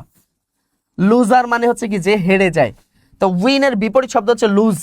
উইন মানে জয়লাভ করা, লুজ হচ্ছে কি? হেরে যাওয়া। লুজার হবে না, কিন্তু ফেইল হবে না। পাশের বিপরীত হচ্ছে ফেইল, মনে রাখবেন। যদি বলি আমরা পাশের বিপরীত হচ্ছে ফেইল, কিন্তু উইনের বিপরীত হচ্ছে কি? লুজ হবে, ফেইল হবে না। কিন্তু এই যে একজন বলেছেন ইশরাত জাহান স্বর্ণা, ফেইল বলেছেন না, এটা হচ্ছে পাশের বিপরীত হচ্ছে ফেইল, আর উইনের বিপরীত হচ্ছে কি? লুজ। এবার দেখেন I put my mobile dash the drawer, মানে আমি আমার ফোন ড্রয়ারে রাখলাম। এখানে একটা প্রিপোজিশন বসবে। I put my phone dash the drawer. এখানে খেয়াল করে দেখেন এখানে কি বসবে? একটু উত্তর করি দেখি, একটু উত্তর করার চেষ্টা করি। কোনটি বসবে দেখেন দেখি? অন, ইন, অ্যাট এবং উইথ। কি হবে বলেন দেখি? অন, ইন, অ্যাট এবং উইথ। এখানে অবশ্যই, এখানে যেহেতু বলেছে ড্রয়ারে, ড্রয়ারে যখন আমরা ফোন রাখি, ড্রয়ারের ভিতরে রাখি না, মধ্যে রাখি না, তাহলে এখানে অবশ্যই ইন বসবে। এখানে প্রিপোজিশন হিসাবে কি বসবে? ইন বসবে। ঠিক আছে, এখানে ইন বসবে, মনে রাখবেন, ইন বসবে। তারপর বলেছে যে হোয়াটস দ্য মিনিং অফ গ্যালাডে। এটা পারার কথা, এটা কমন, তাই না? গ্যালাডে, এই যে গ্যালাডে যেটা আছে, এটা দ্বারা মূলত কি বোঝায়? আমরা জানি বিস্ময়ের দিন, আনন্দের দিন, উৎসবের দিন। এটা প্রকৃত অর্থ হচ্ছে উৎসবের দিন, কিন্তু এখানে যেহেতু অপশন অনুযায়ী যেটা বোঝা যাচ্ছে, যেটা কি হবে? আনন্দের দিন হবে। এরপর দেখেন what's the meaning of bad blood. বলেন দূষিত রক্ত নাকি? ব্যাড ব্লাড মানে কি? খারাপ রক্ত, দূষিত রক্ত, তাই না? খারাপ রক্ত, দূষিত রক্ত, বন্ধুত্ব, শত্রুতা। আমরা যদি সিম্পলি দেখি, ব্যাড ব্লাড হচ্ছে খারাপ রক্ত অথবা দূষিত রক্ত, কিন্তু এটার দ্বারা কি হবে? শত্রুতা বোঝাবে, বৈরিতা। এটার প্রকৃত অর্থ হচ্ছে বৈরিতা। বৈরিতা মানে শত্রুতা। বৈরিতাপূর্ণ সম্পর্কে বলা হয় ব্যাড ব্লাড, মনে রাখবেন, ব্যাড ব্লাড। এটা অর্থ হচ্ছে কি? শত্রুতা হবে। ঠিক আছে, উত্তরগুলো একটু দেখে নিবেন। এটা হবে আনন্দের দিন, তাই না? গ্যালাডে, এটা হচ্ছে আনন্দের দিন হবে। এবার দেখি আমরা পরবর্তীতে what's the superlative form of bad. এই যে ব্যাড, ব্যাড শব্দের সুপারলেটিভ ফর্ম কোনটি? এখন এখানে কিন্তু একটু বলেছে, খেয়াল করে দেখেন, what's the superlative form of bad. প্রশ্নটা একটু কেমন জানি লাগতেছে আমার কাছে। Superlative form of word bad, sorry, হ্যাঁ ঠিক আছে, ব্যাড। খেয়াল করে দেখেন, ঠিকই আছে। এটা হচ্ছে বেস্ট হবে না, বেস্টও হবে না। গুডের এটা হলো সুপারলেটিভ। তারপর হচ্ছে বেটার, এটা হচ্ছে কি? কম্পারেটিভ। এটা হচ্ছে কি? গুডের কম্পারেটিভ, গুড, বেটার, বেস্ট। এখন ওর্স হবে নাকি রোস্ট হবে? মনে রাখবেন সুপারলেটিভ বলেছে, এটা কিন্তু কম্পারেটিভ, আর এটা হলো সুপারলেটিভ। কি হবে? রোস্ট হবে, তাই না? Bad, ওর্স, roast. এবার দেখি which one is with correct spelling. নিচের কোনটি শুদ্ধ বানান? দেখেন শুদ্ধ বানান, বানান শুদ্ধি থেকে ইংলিশে কিন্তু দুইটা আসছে, তাই না? শুদ্ধ বানান কয়টি এসেছে? দুইটি এসেছে। এবার দেখা যায় এটা কোনটি হতে পারে। খেয়াল করে দেখেন যে হুইচ, আচ্ছা শুদ্ধ বানান এটা দেখি। Which one is correct spelling? Licence, মনে রাখবেন, লাইস, এতটুকু মনে রাখবেন, লাইস মানে কি? উকুন। আপনারা সবাই জানি LICE, এই লাইস শব্দ অর্থ হচ্ছে উকুন। এই উকুনের সাথে কি যুক্ত হয়েছে? উকুনের কোনো কি নাই, সেন্স নাই, অর্থাৎ এনতে NSE মনে রাখবেন, NSE। তাহলে লাইসের সাথে হচ্ছে LNSE, লাইসেন্স। অবশ্যই ঘ নাম্বার উত্তর হবে। এরপর দেখেন, which one of the following is the closest meaning of the word ingest. Ingest শব্দের ক্লোজেস্ট মিনিংটা কি? ইনজিস্ট শব্দের খুবই ক্লোজেস্ট, একদম কাছাকাছি অর্থটা কি একটু বলেন দেখি। Which one of the following is the closest meaning of ingest word? Advice, উপদেশ দেওয়া। তারপর হচ্ছে আর্গিউ করা, আর্জি করা, যেটাকে আমরা বাংলায় আর্জি বলে থাকি, তাই না? দাবি করা। অ্যাগ্রি, একমত হওয়া। আরেকটা হলো কি? ইওয়ার্স, মনে রাখবেন এটা উচ্চারণ হচ্ছে কি? ইওয়ার্স, ইওয়ার্স। এটা সঠিক উত্তর কি হবে? ইওয়ার্স হবে। সঠিক উত্তর কি হবে? ইওয়ার্স হবে, মনে রাখবেন। সঠিক উত্তর হবে কি? গ নাম্বার যে অপশনটি আছে, ইনজিস্ট, তাই না? ইওয়ার্স। Who is the writer of the play Othello? এই যে ওথেলো, ওথেলোর রাইটার কে ছিল? William Shakespeare, Robert Frost, Shelley, Keats, John Keats. কোনটি হবে বলেন দেখি? ওথেলো, এটার রচয়িতা কে হবে? একটু উত্তর করবেন। ওথেলোর রচয়িতা কে হবে? আজকের পরীক্ষায় কি কোনো কাটমার্ক আছে? অবশ্যই তো কাটমার্ক থাকবেই, কেন থাকবে না? 0.25 তো কাটমার্ক থাকি সাধারণত। আচ্ছা, 11 থেকে 20তম গ্রেডে তো স্বভাবতই 2.5 থাকে, এটা একদম কম্পালসারি। দেখি এটা কোনটি হবে বলেন দেখি। অবশ্যই এটা কে লিখেছে? ওথেলো, ওথেলো উইলিয়াম শেক্সপিয়ার লিখেছেন। উইলিয়াম শেক্সপিয়ার ইংরেজি অন্যতম একজন কি ঔপন্যাসিক। এবার দেখেন এই ম্যাথ যে কতবার পরীক্ষায় এসেছে। 30 লিটার মিশ্রণে অ্যাসিড এবং পানির অনুপাত হচ্ছে 7:3। ওই মিশ্রণে কি পরিমাণ পানি মেশালে অ্যাসিড ও পানির অনুপাত হবে 3:7? খেয়াল করে দেখেন, 30 লিটার একটা জারে পানি আছে, কত লিটার? 30 লিটার পানি আছে, সরি 30 লিটার কি মিশ্রণ আছে। 30 লিটার মিশ্রণে অ্যাসিড আছে 7 ভাগ, পানি আছে 3 ভাগ। তাহলে মোট কত ভাগ আছে? 10 ভাগ আছে। এটা তো সিম্পলি করা যায়। তাহলে মোট এখানে পানি আছে 10 ভাগ। তাহলে 10 ভাগ মানে কত লিটার? 30 লিটার। 10 ভাগ যদি 30 লিটার হয়, তাহলে 1 ভাগ সমান কত হবে? তাহলে 30 ভাগ 10, তাহলে কত লিটার হবে? 3 লিটার হবে। তাহলে 1 ভাগ যদি 3 লিটার হয়, তাহলে 10 ভাগে 30 লিটার। তাহলে 1 ভাগ যদি 3 লিটার হয়, তাহলে অ্যাসিড আছে 7 ভাগ। তাহলে 7 গুণ 3 কত ভাগ আছে? 21 লিটার হলো অ্যাসিড, তাই না? 21 লিটার হলো কি? অ্যাসিড। আর পানি আছে কত লিটার? এইগুলো তো মুখে মুখে করা যায়। পানি আছে কত ভাগ? আমরা জানি 1 ভাগ মানে 3 লিটার, পানি আছে 3 ভাগ। তাহলে 3 গুণ 3 ইকুয়াল কত লিটার? 9 লিটার। তাহলে অ্যাসিড আছে 21 লিটার আর পানি আছে 9 লিটার। এই তো হলো কথা। তাহলে এখন যদি আমরা অঙ্কটা যদি করি, যেহেতু ভগ্নাংশের মানে অনুপাতের অঙ্ক, তাহলে 21 ভাগ হলো কত? অ্যাসিড, আর 9 ভাগ হচ্ছে পানি।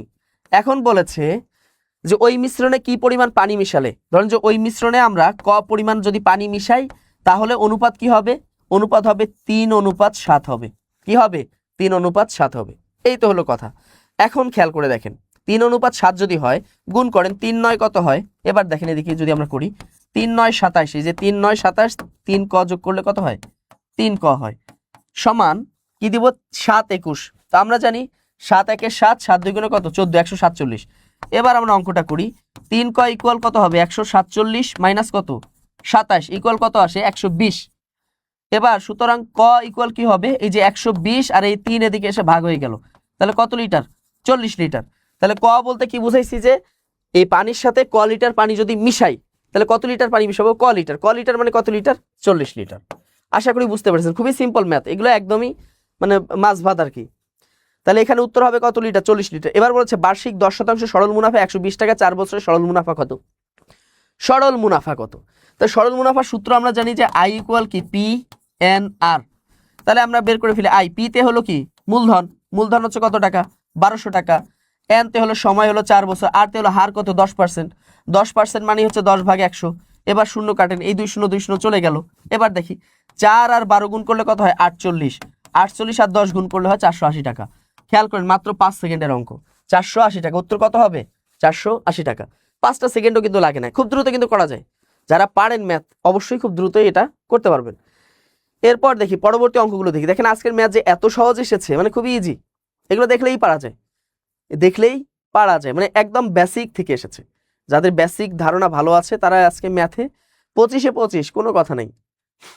1 থেকে 20 পর্যন্ত মৌলিক সংখ্যাগুলো কতগুলো? আমরা জানি ওই যে ফোন নাম্বার আছে 4422, তাই না, 322 321। এটা যদি কেউ মনে রাখে, তাহলে তো হয়ে গেল।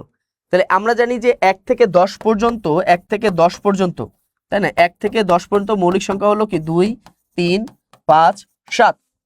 আর 11 থেকে 20 পর্যন্ত সংখ্যাগুলো হচ্ছে 11 13 17 এবং 19। তাহলে 1 থেকে 20 পর্যন্ত মৌলিক সংখ্যা কতটি? 4 4 কতটি হয়? 8টি হয়। তাহলে সঠিক উত্তর কতটি হবে? 8টি হবে। এই তো হয়ে গেল। এরপর দেখেন, একটি ত্রিভুজ আকৃতি জমির ক্ষেত্রফল দেওয়া আছে 264 বর্গ মিটার, এর ভূমি 22 মিটার হলো, উচ্চতা কত? এই ম্যাথগুলো একদমই সিম্পল। একটা ত্রিভুজ আকৃতির ক্ষেত্রফল দেওয়া আছে 264 বর্গ মিটার। তাহলে আমরা জানি ত্রিভুজের ক্ষেত্রফলের সূত্র হচ্ছে হাফ গুণ ভূমি গুণ উচ্চতা, তাই না? হাফ গুণ ভূমি গুণ উচ্চতা ইকুয়াল কত আসে? 264। তাহলে দেখেন হাফ, এখানে ভূমি দেওয়া আছে 22 মিটার, তাহলে ভূমি 22 মিটার, উচ্চতা কিন্তু নাই, উচ্চতা নাই, ইকুয়াল কত মিটার? সর্বমোট ক্ষেত্রফল হলো 264 বর্গ মিটার। এবার 2 দিয়ে 22কে ভাগ করলে কত হয়? 11। তাহলে এখানে কি হয়? 11 গুণ উচ্চতা, নাকি 11, এখানে থাকতেছে 11 ইন্টু উচ্চতা ইকুয়াল কত হয়? 264। এবার দেখেন, তাহলে সুতরাং উচ্চতা ইকুয়াল কি হয়? উচ্চতা ইকুয়াল হয় 264, আর এই যে 11 যে এখানে আছে এটা এখানে ভাগ করে দেন। এটা ইংলিশ লিখে ফেলছি, যাক এটা 11 বাংলায় লিখে দেন। তাহলে 11 দিয়ে যদি ভাগ দেন, 11 2 গুণে কত হয়? 22। 26 থেকে 22 গেলে থাকে তো 4 4 4 44, 4 11 44, তাহলে কত মিটার হয়? 24 মিটার। তাহলে সঠিক উত্তর কত হবে? 24 মিটার হবে। তাহলে এই ম্যাথগুলো হচ্ছে খুব সহজেই আমরা করতে পারি। এরপর দেখেন a + b = 6, a - b = 4 হলে ab এর মান কত? খেয়াল করে দেখেন ab এর সূত্র কি। আমরা জানি যে ab এর সূত্র দুইভাবে লেখা যায়, তারপর আমরা বেসিকটাই দেখাই। a + b/2 whole square minus a - b/2, sorry a - b/2 whole square, অথবা লেখা যায় a + b whole square minus a - b whole square by 4, এভাবে কিন্তু আমরা লিখতে পারি। এবার দেখেন মান বসায় দেন, a + b এর মান 6, নিচে আছে 2। এরপর দেখেন a - b এর মান কত? 4, নিচে আছে কত? 2, তার উপরে স্কয়ার দিয়ে দেন। 2 দিয়ে 6 কে ভাঙলে 3, 3 এর উপরে স্কয়ার, মাইনাস 2 দিয়ে 4 কে ভাঙলে 2, 2 এর উপরে স্কয়ার। তাহলে 3 এর উপরে স্কয়ার হলো কত? 9, মাইনাস 2 এর উপরে স্কয়ার মানে 4, তাহলে ইকুয়াল আসে 5। তাহলে সঠিক উত্তর কি হবে? 5 হবে। সঠিক উত্তর কত হবে? 5 হবে। এরপর যদি আমরা দেখি, খেয়াল করে দেখেন, দুইটি সরলরেখা পরস্পর ছেদ করলে কয়টি কোণ তৈরি হয়? দুইটা সরলরেখা তো বুঝিনা, এই যে একটা সরলরেখা, এই একটা সরলরেখা, এই দুইটা সরলরেখা যদি পরস্পর ছেদ করে, এইভাবে যদি ছেদ করে, কয়টি কোণ হয়? 1 2 3 4, 4টা কোণ। সঠিক উত্তর কত হবে? 4টি কোণ হবে। খুব দ্রুত কিন্তু উত্তরগুলো করা যাচ্ছে। 82 দেখেন, দুইটি সংখ্যা বর্গের সমষ্টি 181, সংখ্যা দুইটির গুণফল 90 হলে সংখ্যা দুইটি কত? অপশন টেস্ট করেন। প্রথমে গুণফল আছে কত? 90 দেওয়া আছে। 5 18 কত হয়? 90, মানে দুইটা সংখ্যার গুণফল হলো 90। 45 2 গুণে 90, 9 10 90, 6 15 90, সবগুলোর গুণফল 90 হচ্ছে। তাহলে এটা হচ্ছে না। এবার দেখেন দুইটি সংখ্যার বর্গের সমষ্টি, তাহলে বর্গ করেন। 5 কে বর্গ করলে কত হয়? 25, আবার 18 কে বর্গ করলে কত হয়? 18 18 কত হয়? 324, তাহলে 324 আর 25 কত হয়? 369 হয়ে যায়। তা তো 369, কিন্তু সমষ্টি বলছে 181। এবার দেখেন 10 কে বর্গ করেন, 9 কে বর্গ করেন। 10 কে বর্গ করলে হয় 100, 9 কে বর্গ করলে হয় 81, সমষ্টি করেন 181। তাহলে দেখেন 181 মিলে গেছে। তাহলে দুইটা সংখ্যার বর্গের বিয়োগফল কত? সরি, বর্গের সমষ্টি বলছে, দুইটা সংখ্যার বর্গের সমষ্টি 181। তাহলে খ নাম্বার উত্তর হয়ে গেল। অপশন টেস্ট করলে কিন্তু এই ম্যাথগুলো হয়ে যায়। এবার দেখেন 5 অঙ্কের ক্ষুদ্রতম সংখ্যা হতে 4 অঙ্কের বৃহত্তম সংখ্যার বিয়োগফল কত? বলেছে 5 অঙ্কের ক্ষুদ্রতম সংখ্যা। 5 অঙ্কের ক্ষুদ্রতম সংখ্যা কি হবে? এইটা 5 অঙ্কের। এখান থেকে আমরা বিয়োগ করব 4 অঙ্কের বৃহত্তম সংখ্যা, তাই না? 4 অঙ্কের কি সংখ্যা? বৃহত্তম সংখ্যা। 4 অঙ্কের বৃহত্তম সংখ্যা হচ্ছে 9999। বিয়োগ করেন। 10 থেকে 9 গেলে হাতে কত? 1, 9 একে 10, 10 থেকে 10 গেলে 0, হাতে 1, 10 থেকে 10 গেলে 0, হাতে 1, 10, 10 থেকে 10 গেলে 0, তাহলে উত্তর কত হবে? 1। বলেন দেখি, এটা তো মুখে মুখেই করা যায়, এত সুন্দর ম্যাথ পরীক্ষা এসেছে। এবার দেখেন দুইটি সংখ্যার লসাগু 90, গসাগু 15, একটি সংখ্যা 45 হলে অপর সংখ্যাটি কত? সিম্পল, এগুলো যারা করছেন তারা তো এগুলো একদম কি ইজি। লসাগু গসাগু একটি হলো অপরটি, এটার নিয়ম হলো কি? এই যে লসাগু গুণ গসাগু ডিভাইডেড বাই একটি সংখ্যা ইকুয়াল হচ্ছে অপর সংখ্যা। অপর সংখ্যাটি কত? 15 দিয়ে 45কে ভাগ করলে কত হয়? 3, 3 দিয়ে 90কে ভাগ করলে 30, এই তো হয়ে গেল। তাহলে অপর সংখ্যা হচ্ছে কত? 30। কত সুন্দর, সিম্পল, মানে একদম সিম্পল। খুবই সাধারণ অঙ্ক। এবার দেখেন এই সংখ্যাটার গুণ কত। এই সংখ্যাটার গুণ করতে গিয়ে অনেকে মানে হেজিটেট হয়ে যাবে, অনেকে উত্তর ভুল দেখাবে। খুবই সহজ। এখানে দেখছে 10 গুণ 100 গুণ 100 গুণ দশমিক 10, এখানে দশমিক ব্যবহার করছে, তাই না? এখানে দশমিক আছে। তো আমরা সবগুলাকে এখানে দশমিকটা মনে করেন যে এখানে দশমিক নাই, মনে করেন যে এখানে দশমিক নাই, তাহলে 10 গুণ 100 গুণ 100 গুণ 10 গুণ করলে কত হয় বলেন দেখি। গুণ করলে এখানে শূন্য আছে কতগুলো, 1 2 3 4 5 6, তাহলে বসাই দিই। তাহলে 1 দিয়ে 1 কে গুণ করলে 1 হয়, 1 এর পরে 1 শূন্য আছে, 1 2 3 4 5 6, 6টা শূন্য দিই, 3 4 5 6 দিয়েছি। এখন দেখেন এই যে দশমিকের পর এখানে সংখ্যা আছে কয়টি, একটা দুইটা সংখ্যা আছে। দুইটা সংখ্যার জন্য দশমিকের পর যতগুলো সংখ্যা থাকবে ততগুলো জিরো আপনার বাদ দেন। তাহলে দুইটা সংখ্যা ছিল দশমিকের পর, এই যে দশমিকের পর দুইটা সংখ্যা ছিল, দুইটা শূন্য বাদ দিলে কত হয়, 10,000 হয়। উত্তর হবে 10,000। কয় সেকেন্ড লাগবে? 5 সেকেন্ডও লাগবে না। এগুলো হচ্ছে ট্রিক্স, মানে খুব দ্রুত এই ম্যাথগুলো সমাধান করা যায়। 0.1 ইন্টু 2/5 ইকুয়াল কত? এটা তো খুবই সুন্দর। দেখেন 0.01 গুণ 2/5। এবার লেখেন, এটাকে ভাঙেন তো দেখি। 1 দশমিকের জন্য নিচে 1 দেন, এরপর দুইটা সংখ্যা আছে, দুইটা শূন্য দেন, এরপর দেন 2/5। তাহলে দেখেন 2 গুণ করেন, অথবা এটাকে আরো ছোট করতে চান করেন, 2 দিয়ে 100কে ভাগ করলে কত হয়, 50। তাহলে উপরে কি থাকে, 1 থাকে, উপরে থাকে 1 আর নিচে থাকে 5 50 250। এই 250 দিয়ে 1কে এখন ভাগ করেন দেখি কত হয়। 1কে তো ভাগ করা যায় না, যায় না। এখানে একটা দশমিক দিয়ে এখানে একটা শূন্য নেন, আবার একটা শূন্য দিয়ে আরেকটা শূন্য নেন, তাও তো যায় না, আবার একটা শূন্য দিয়ে আবার একটা শূন্য নেন। এবার দেন 4, 4 দিয়ে গুণ দেন, 4 0 0 4 5 20 শূন্য, হাতে 2, 4 2 8 2 10। এই তো দেখেন 0 দশমিক, তার মানে এটাই উত্তর হবে। কি উত্তর হবে? খ। কত সুন্দর আমরা করতে পারি, তাই না? অঙ্কগুলো আমরা খুব সহজেই সমাধান করতে পারতেছি। এরপর দেখি আমরা একদম শেষের দিকে চলে এসেছি। এরপর আমরা দেখি খুব দ্রুত আমরা শেষ করার চেষ্টা করতেছি, মানে আর 5 মিনিটের মধ্যে ইনশাল্লাহ শেষ হয়ে যাবে, আশা করা যায়। এবার দেখেন পরবর্তী প্রশ্নগুলো যদি দেখি, তাই না? পরবর্তী প্রশ্ন যেগুলো আছে, হ্যাঁ পরবর্তী দেখি। একটি ক্লাসে 640 জন ছাত্রছাত্রী আছে, যার মধ্যে 40% ছাত্র, ছাত্রীর সংখ্যা কত? খেয়াল করে দেখেন, ছাত্র আছে 40, তাহলে মোট 100 জনের মধ্যে ছাত্র যদি 40% হয়, তাহলে ছাত্রী কত পার্সেন্ট আছে? 60%। এটা তো সিম্পল, বুঝাই যায়, তাই না?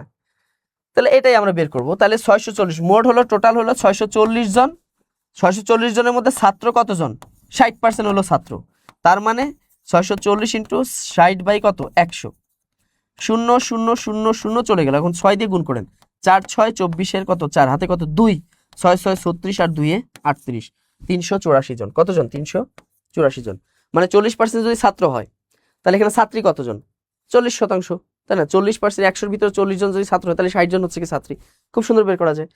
টাকায় 3টা লেবু কিনে 2টায় যদি বিক্রি করি, তাহলে 17 কত লাভ? খেয়াল করে দেখেন, সিম্পল হিসাব। আমি কিনেছি 3টা, বিক্রি করলাম 2টা, মানে 1 টাকা দিয়ে কিনলাম 3টা, তাই না? এবং বিক্রি করলাম কি,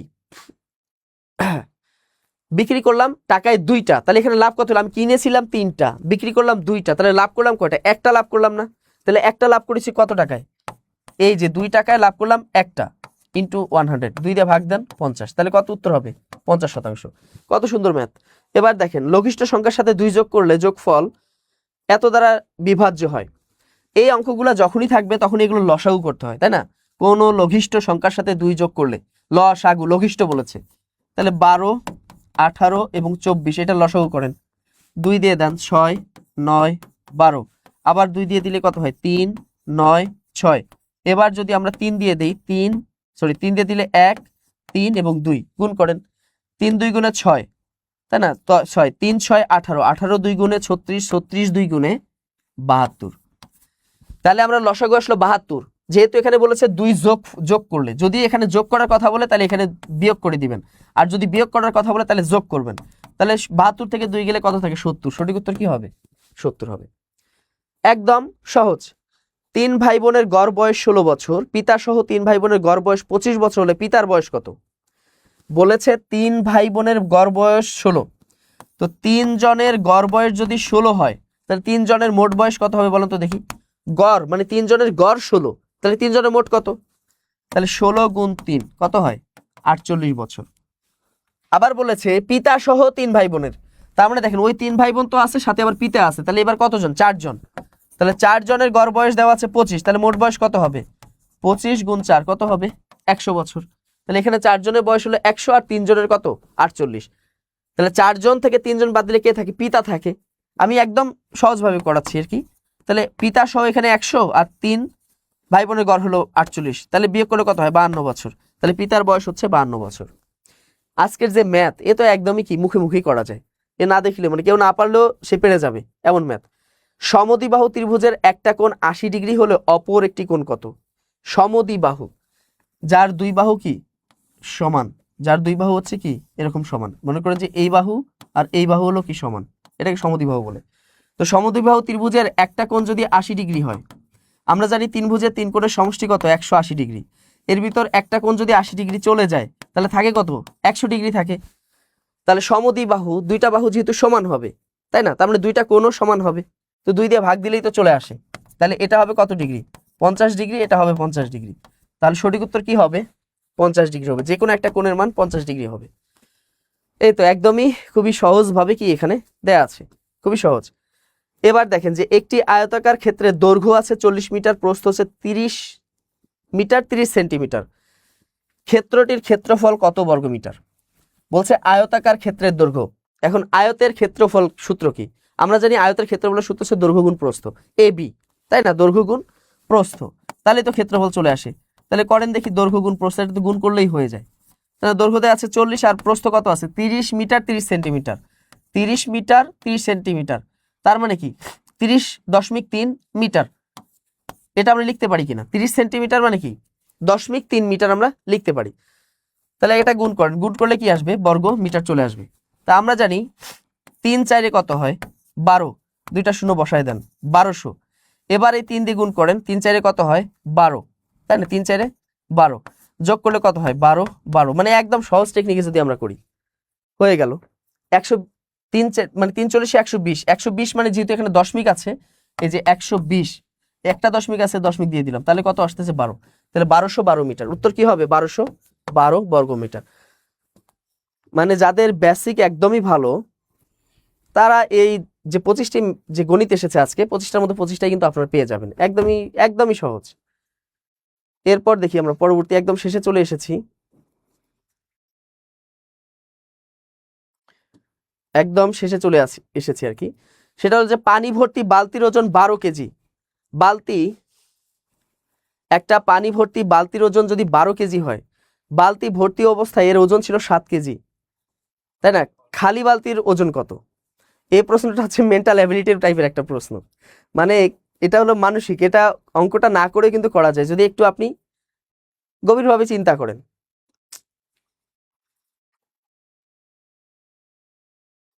খেয়াল করে দেখেন যে পানি ভর্তি বালতির ওজন যদি 12 কেজি হয়, তাই না, পানি ভর্তি বালতির ওজন 12 কেজি হয়, তাহলে অর্ধেক বা অর্ধেক ভর্তি অবস্থায় বালতির ওজন 7 কেজি হলে খালি বালতির ওজন কত? তো একটু বিষয়টা খেয়াল করে দেখেন যে পানি ভর্তি একটা বালতির ওজন যদি 12 কেজি হয় ভর্তি পানি, তাহলে এটার অর্ধেক কত হবে? 6 কেজি। অর্ধেক কত কেজি হবে? 6 কেজি হবে। কিন্তু এখানে বলেছে যে বালতি অর্ধেক যদি ভর্তি করি তাহলে ওজন কত হয়? 7 কেজি হয়। যদি আমি অর্ধেক ভর্তি করি তাহলে 7 কেজি হয়। তো টোটাল যদি 12 কেজি হয় তাহলে অর্ধেক হবে 6 কেজি, কিন্তু যদি আমরা পানি অর্ধেক রাখি তাহলে হয়ে যায় 7 কেজি। তাহলে অর্ধেক রাখলে যদি 7 কেজি হয়, এই 7 থেকে 6 বিয়োগ করলে কত হয়? 1 কেজি। তাহলে অর্ধেকে আমরা অতিরিক্ত পাচ্ছি 1 কেজি। তাহলে অর্ধেক বালতি যদি 1 কেজি হয় তাহলে পরিপূর্ণ বালতিতে কত হবে? 2 কেজি হবে। এটা হচ্ছে একদমই মেন্টাল এবিলিটি টাইপের একটা প্রশ্ন, মানে এটা চিন্তা করলেই পাওয়া যায় যেখানে কি আছে। এরপর যেমন দেয়া আছে এ কিউব বি কিউবের মান কত? এ প্লাস বি ইকুয়াল 3 এবং এ বি ইকুয়াল 2 হলে এ কিউব প্লাস বি কিউবের মান কত? তাহলে দেখেন এ কিউব প্লাস বি কিউবের অনুসিদ্ধান্ত বসাই দিলেই তো হয়ে যায়, তাই না, a plus b whole cube minus কি 3ab ইন্টু কি এ প্লাস বি, বসাই দেন। এ প্লাস বি কিউবের মান হচ্ছে 3, 3 এর উপর cube minus 3 into A B এর মান 2 এবং এ প্লাস বি এর মান 3, 3 এর উপর কিউব হলে কত হয়? 27, 3 2 গুণা 6, 3 6 কত? 18, 27 থেকে 18 গেলে 9। তাহলে সঠিক উত্তর কি হবে? গ নাম্বার যে উত্তরটি আছে 9, এটাই কি হবে? সঠিক উত্তর হবে। এরপর দেখি 10 মিটার সমান কত? 10 মিলিমিটার সমান কত? দেখেন 10 মিলিমিটার ইকুয়াল কত? 1 ডেসিমিটার, 1 সেন্টিমিটার, 1 মিটার নাকি 1 কিলোমিটার? 1000 মিটারে কি হয়? 1 কিলোমিটার হয়। 100 সেন্টিমিটারে 1 মিটার হয়, তাই না। 1 ডেসিমিটার, উত্তর করেন দেখি। আমরা জানি যে 10 মিলিমিটার সমান 1 সেন্টিমিটার, সঠিক উত্তর কি হবে? 1 সেন্টিমিটার হবে। এবার যদি বলি 5-এর কত শতাংশ স্বাদ হবে, খেয়াল করে দেখেন অঙ্কটা একটু পেঁচাই দিয়েছে আর কি। 5-এর কত শতাংশ স্বাদ হবে, তাহলে আমরা লিখি 5-এর ক% সমান হলো কি 7, অর্থাৎ 5-এর ক% মানে কি ক/100 ইকুয়াল কত 7। 5 দিয়ে 100কে ভাগ করলে হয় 20, এই তো হয়ে গেছে। তাহলে এদিকে কি থাকতেছে, ক থাকে, এই যে নিচের 20 আর ওদিকে 7, এটা কি হবে, গুণ হবে, 7 20 কত হয় 140। তাহলে এই যে 7-এর ক% হচ্ছে কত 140, তাহলে উত্তর হবে কি 140। তাহলে 140-এর 5-এর কত শতাংশ কি হবে, 7 হবে, 140% কি হবে, 7 হবে। এবার একটু বলেছে 9 36 81 144-এর পরবর্তী সংখ্যা কত। এটা হচ্ছে ধারার অঙ্ক দিয়েছে, কিন্তু একটু অন্যরকম ভাবে দিয়েছে। কিভাবে দিয়েছে, 9 যেটা হলো 3-এর বর্গ, 6 6-এর বর্গ, এটা হলো 9-এর বর্গ, এটা হলো 12-র বর্গ, 12-র বর্গ। আবার এদিকে চিন্তা করেন 3 6 9 12, 3 করে কিন্তু বাড়ছে, দেখেন এখানে বিয়োগ করলে 3 করে বেড়েছে, 3 করে প্রত্যেকটাতেই বেড়েছে। তাহলে 12-র সাথে 3 যোগ করলে কত হয় 15, তাহলে 15-র বর্গ কত হবে 225। বিষয়টা কি বুঝতে পেরেছেন, 225, তাই না? অর্থাৎ 3-এর বর্গ 9, 6-এর বর্গ 36, 9-এর বর্গ 81, 12-র বর্গ 144। আবার দেখেন 3 6 9 12 প্রত্যেকটাতে 3 করে বেড়েছে না, যদি আমরা বিয়োগ করি 3 করে বেড়েছে, তাহলে 12-র সাথে যদি 3 যোগ করি তাহলে হয় কত 15, 15-এর বর্গ করলে কত হয় 225, এই হলো 225। এবার যদি দেখি 40 থেকে 40 হতে 100 এর মধ্যবর্তী বৃহত্তম এবং ক্ষুদ্রতম মৌলিক সংখ্যার গড় কত, বলেন দেখি মৌলিক সংখ্যার গড় কত, বৃহত্তম এবং ক্ষুদ্রতম। 40 এবং 100-র ভিতরে মৌলিক সংখ্যা, 40 এবং 100-র মধ্যে যেটা বৃহত্তম এবং যেটা ক্ষুদ্রতম, এটার গড় কত। 40-এর পরে মৌলিক সংখ্যা কত 41, আর 100-এর ওদিকে মৌলিক সংখ্যা কত 97। যদি যোগ করেন কত হয় বলেন তো দেখি, 9 আর 7 7 একে 8 আর 9-এর 4 কত হয় 113 হয়। এই যে দুইটা পেয়ে গেলাম। এর গড় কত, 2 দিয়ে ভাগ দিলে হয় 6 2 গুণে 12, 13 থেকে গেলে 18, 9 2 গুণে 18 69। সঠিক উত্তর কি হবে 69 হবে। এটা সঠিক উত্তর কি হবে 69 হবে। এরপর দেখি আমরা পরবর্তীতে, একটি সংখ্যার একক স্থানীয় মান a, দশক স্থানীয় মান b হলে সংখ্যাটি কত। খেয়াল করে দেখেন, একক স্থানীয় মান a, একটা সংখ্যার একক স্থানীয় মান মানে একক স্থানীয় মান বা স্থানিক মান হলো কত a, তাহলে a গুণ 1, একক যেহেতু a হয়। আর দশক স্থানীয় মান কত, দশক স্থানীয় মান হচ্ছে কি b, তাহলে b মানে কি 10b, যেহেতু দশক স্থানীয় মান 10b, তাহলে সংখ্যাটি কত, তাহলে সংখ্যাটি কি হবে, সংখ্যাটি হবে 10b প্লাস a। কারণ এই যে a b কে তো আর যোগ করে দেখানো যায় না, যেমন 10 যোগ 10 ইকুয়াল 20 লেখা যায়, কিন্তু আপনি a প্লাস b কে কিভাবে লিখবেন, যোগ করে লেখা যায় এইভাবে লিখতে হবে, অথবা লিখতে হবে a প্লাস 10b। তাহলে দেখা যায় 10a প্লাস b, তাই না, a প্লাস 10b, তাহলে উত্তর কোনটা হবে, গ হবে a প্লাস 10b। এবার বলেছে 400 এর 49% কত, 400 এর 49% কত। এটা মানে এমনি মুখে মুখেও করা যায়, বা যদি আপনি করতে চান যে 400 এর 49% মানে হলো কি 100/49 কত, 0 0 চলে গেল। এবার 49-কে 4 দিয়ে আপনি গুণ দেন, তাই না, 4 9 36, সাথে কত 3, 4 4 16 আর 3 19, এই যে 196। তো এই ছিল মোটামুটি আজকের আপনাদের যে প্রশ্নটি ছিল, এই প্রশ্ন হচ্ছে মোটামুটি 100টা প্রশ্নের হচ্ছে সমাধান। তো এই সমাধানটা কেমন লাগলো অবশ্যই জানাবেন। পাশাপাশি আমাদের যে বিদ্যাবাড়ি যে নিয়মিত যে আয়োজন, আজকে যে বিশেষ দেখেন আজকে যে পরীক্ষাটি হলো সেটা হচ্ছে গণপূর্ত অধিদপ্তরের হিসাব সহকারী কাম এবং পাশাপাশি অফিস সহকারী কাম কম্পিউটার মুদ্রাক্ষরিক, এই দুইটা পদের একসাথেই প্রিলি হয়েছে। এই 100টা প্রশ্ন আগামী 11 থেকে 20তম গ্রেডের যত পরীক্ষা আছে প্রত্যেকটা পরীক্ষায় কিন্তু আপনাদের আসার সম্ভাবনা আছে। এখান থেকে অনেক প্রশ্ন আছে, ট্রিকি কিছু প্রশ্ন আছে। তো এছাড়াও আপনারা জানেন যে আগামী 2 তারিখ হচ্ছে প্রাইমারি পরীক্ষা, এবং যে কোনো মুহূর্তে প্রাইমারি প্রধান শিক্ষকের পরীক্ষা হতে পারে। এর মধ্যেও যদি কেউ আপনারা সমাধান, কাটমার্ক কত হতে পারে, আজকে যে প্রশ্ন এখানে কাটমার্ক আমার কাছে মনে হয় না, মানে এটা বললে বাড়াবাড়ি হবে কিনা জানি না, আমার কাছে মনে হয় না যে 85-এর নিচে নামবে, মানে 80 থেকে 85 এটা ইজিলি ধরা যায়। এর নিচে নামার কোনোই সম্ভাবনা দেখতেছি না, এর নিচে নামার কোনো সম্ভাবনাই নাই, কারণ আজকে যে প্রশ্ন 80তেও আসবে না মনে হয় রেজাল্ট, ঠিক আছে, এমনকি 90+ যদি আসে অ্যাভারেজ তাও তো অবাক হওয়ার কিছু নাই, ঠিক আছে। এটা 80 থেকে 85 এরকম কাটমার্কে কি হবে। এবার দেখেন তো যদি কেউ এই মুহূর্তে ওই শেষ যে 8-10 দিন বা 20 দিন যে সময় আছে এর মধ্যেও যদি কেউ প্রস্তুতি নিতে চান, প্রাইমারি প্রথম ধাপ ক্র্যাশ লাইভ ব্যাচে যুক্ত হতে পারেন, দ্বিতীয় ধাপের ক্র্যাশ লাইভ ব্যাচ এখানেও যুক্ত হতে পারেন। যদি এই 20 দিনও কেউ এখানে আমাদের চলমান ব্যাচ আছে এখানে যুক্ত হতে পারেন, ঠিক আছে। এবং দেখেন primary headmaster crash live batch 2 এটাতে আপনারা যুক্ত হতে পারেন। পাশাপাশি 50তম বিসিএস, 51তম বিসিএস যেটা আগামী বছর হবে, এখন তো বুঝতেই পারতেছেন যে সার্কুলার দিলে আর চাকরি পরীক্ষার কোনো সময় নেয় না, ঠিক আছে। এরপর যদি বলি যে এনটিআরসি প্রিলিয়ার স্পেশাল কেয়ার লাইভ ব্যাচ, যারা এনটিআরসি আপনারা ইতিমধ্যে দেখেন যে এনটিআরসি এতে কিন্তু আপনাদের দিয়েছে, প্রজ্ঞাপন দিয়েছে যে কি পদ্ধতিতে পরীক্ষা হবে, 200 এমসিকিউ, 20 নাম্বার হবে ভাইভা। এই যে ভাইভা যে হবে 20 নাম্বার ভাইভা হবে, তার মানে কি যে কোনো মুহূর্তে কিন্তু আপনাদের সার্কুলার আসবে। এই জন্য এখন থেকে আপনাকে প্রস্তুতি নিতে হবে, কারণ সাবজেক্টিভ 100 সম্পূর্ণ নতুন পদ্ধতিতে, ঠিক আছে, সম্পূর্ণ নতুন পদ্ধতিতে কিন্তু এবার পরীক্ষাটা হতে যাচ্ছে। এবং আপনার 49তম বিসিএস এ দেখেছেন কি একটা অবস্থা, 150 প্লাস পেয়েও কিছু সাবজেক্ট কিন্তু রেজাল্ট আসেনি। আর এনটিআরসি তো 150 চাকরি নাও হতে পারে, তাই না? এই জন্য এনটিআরসি এর প্রস্তুতি এখন থেকে নিতে পারেন। এছাড়া 11 থেকে 20তম গ্রেডে তো অহরহ হচ্ছে, প্রতিদিনই সার্কুলার আসতেছে। এখানে আপনার আগে একটা চাকরি দরকার। তো এই যে দেখেন 11 থেকে 20তম গ্রেডও আপনারা যুক্ত হতে পারেন মাত্র 2000 টাকায়। এছাড়া আমাদের ব্যাংক জব আছে, ব্যাংক জব এখানে চমৎকার, সবাই হচ্ছেন বাংলাদেশ ব্যাংকের এডিডিডি, হ্যাঁ এই সমস্ত স্যারেরা ক্লাস নেয়।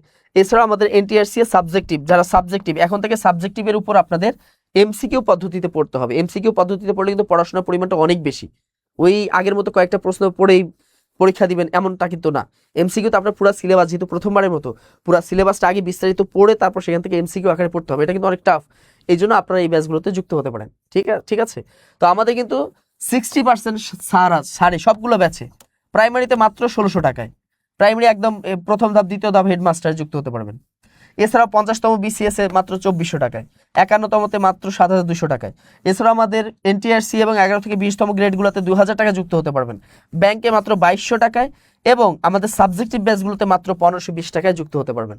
তো এতে করে আপনারা কি হয়, এখন থেকে একটু প্রস্তুত হয়ে যান, ঠিক আছে। এখন থেকেই যে কোনো পরীক্ষার সামনের জন্য প্রস্তুত হয়ে যান। যে কোনো চাকরি সংক্রান্ত তথ্য জানতে আপনারা এই নম্বরটিতে যোগাযোগ করতে পারেন, ঠিক আছে। এই নম্বরটিতে আমাদের 09644433300। এছাড়া আমাদের ওয়েবসাইট আছে বিদ্যাবাড়ি.com, এই ওয়েবসাইট থেকে আপনারা এই তথ্যগুলো পেতে পারেন। প্রতিদিন যে সার্কুলারগুলো হচ্ছে এই সার্কুলারগুলো আমাদের ওয়েবসাইটে পাওয়া যায়। এছাড়া আমাদের ফেসবুক পেজ আছে, এছাড়া আমাদের ইউটিউব চ্যানেল আছে, এগুলোর মাধ্যমে আপনারা এই যে কোনো চাকরি সংক্রান্ত তথ্য আপনারা পেতে পারেন। তো দীর্ঘক্ষণ ধরে আপনারা আমার সাথে ছিলেন, সবার কাছে কৃতজ্ঞ। আর সামনে যে পরীক্ষাগুলো হবে অবশ্যই সেগুলো যেন সফল হতে পারেন, সেগুলো যেন ভালো হয়, অবশ্যই প্রস্তুত থাকতে হবে। তো সবাই ভালো থাকবেন। আর একটা বিষয় হচ্ছে যে যারা 50তম বিসিএস পরীক্ষা দিবেন, আবেদন করবেন, তো আজকে কিন্তু আপনাদের স্পেশাল লাইভ আছে ঠিক সন্ধ্যা 7টায়, হ্যাঁ অবশ্যই দেখতে ভুলবেন না। তো সবাই ভালো থাকবেন, সুস্থ থাকবেন, আসসালামু আলাইকুম।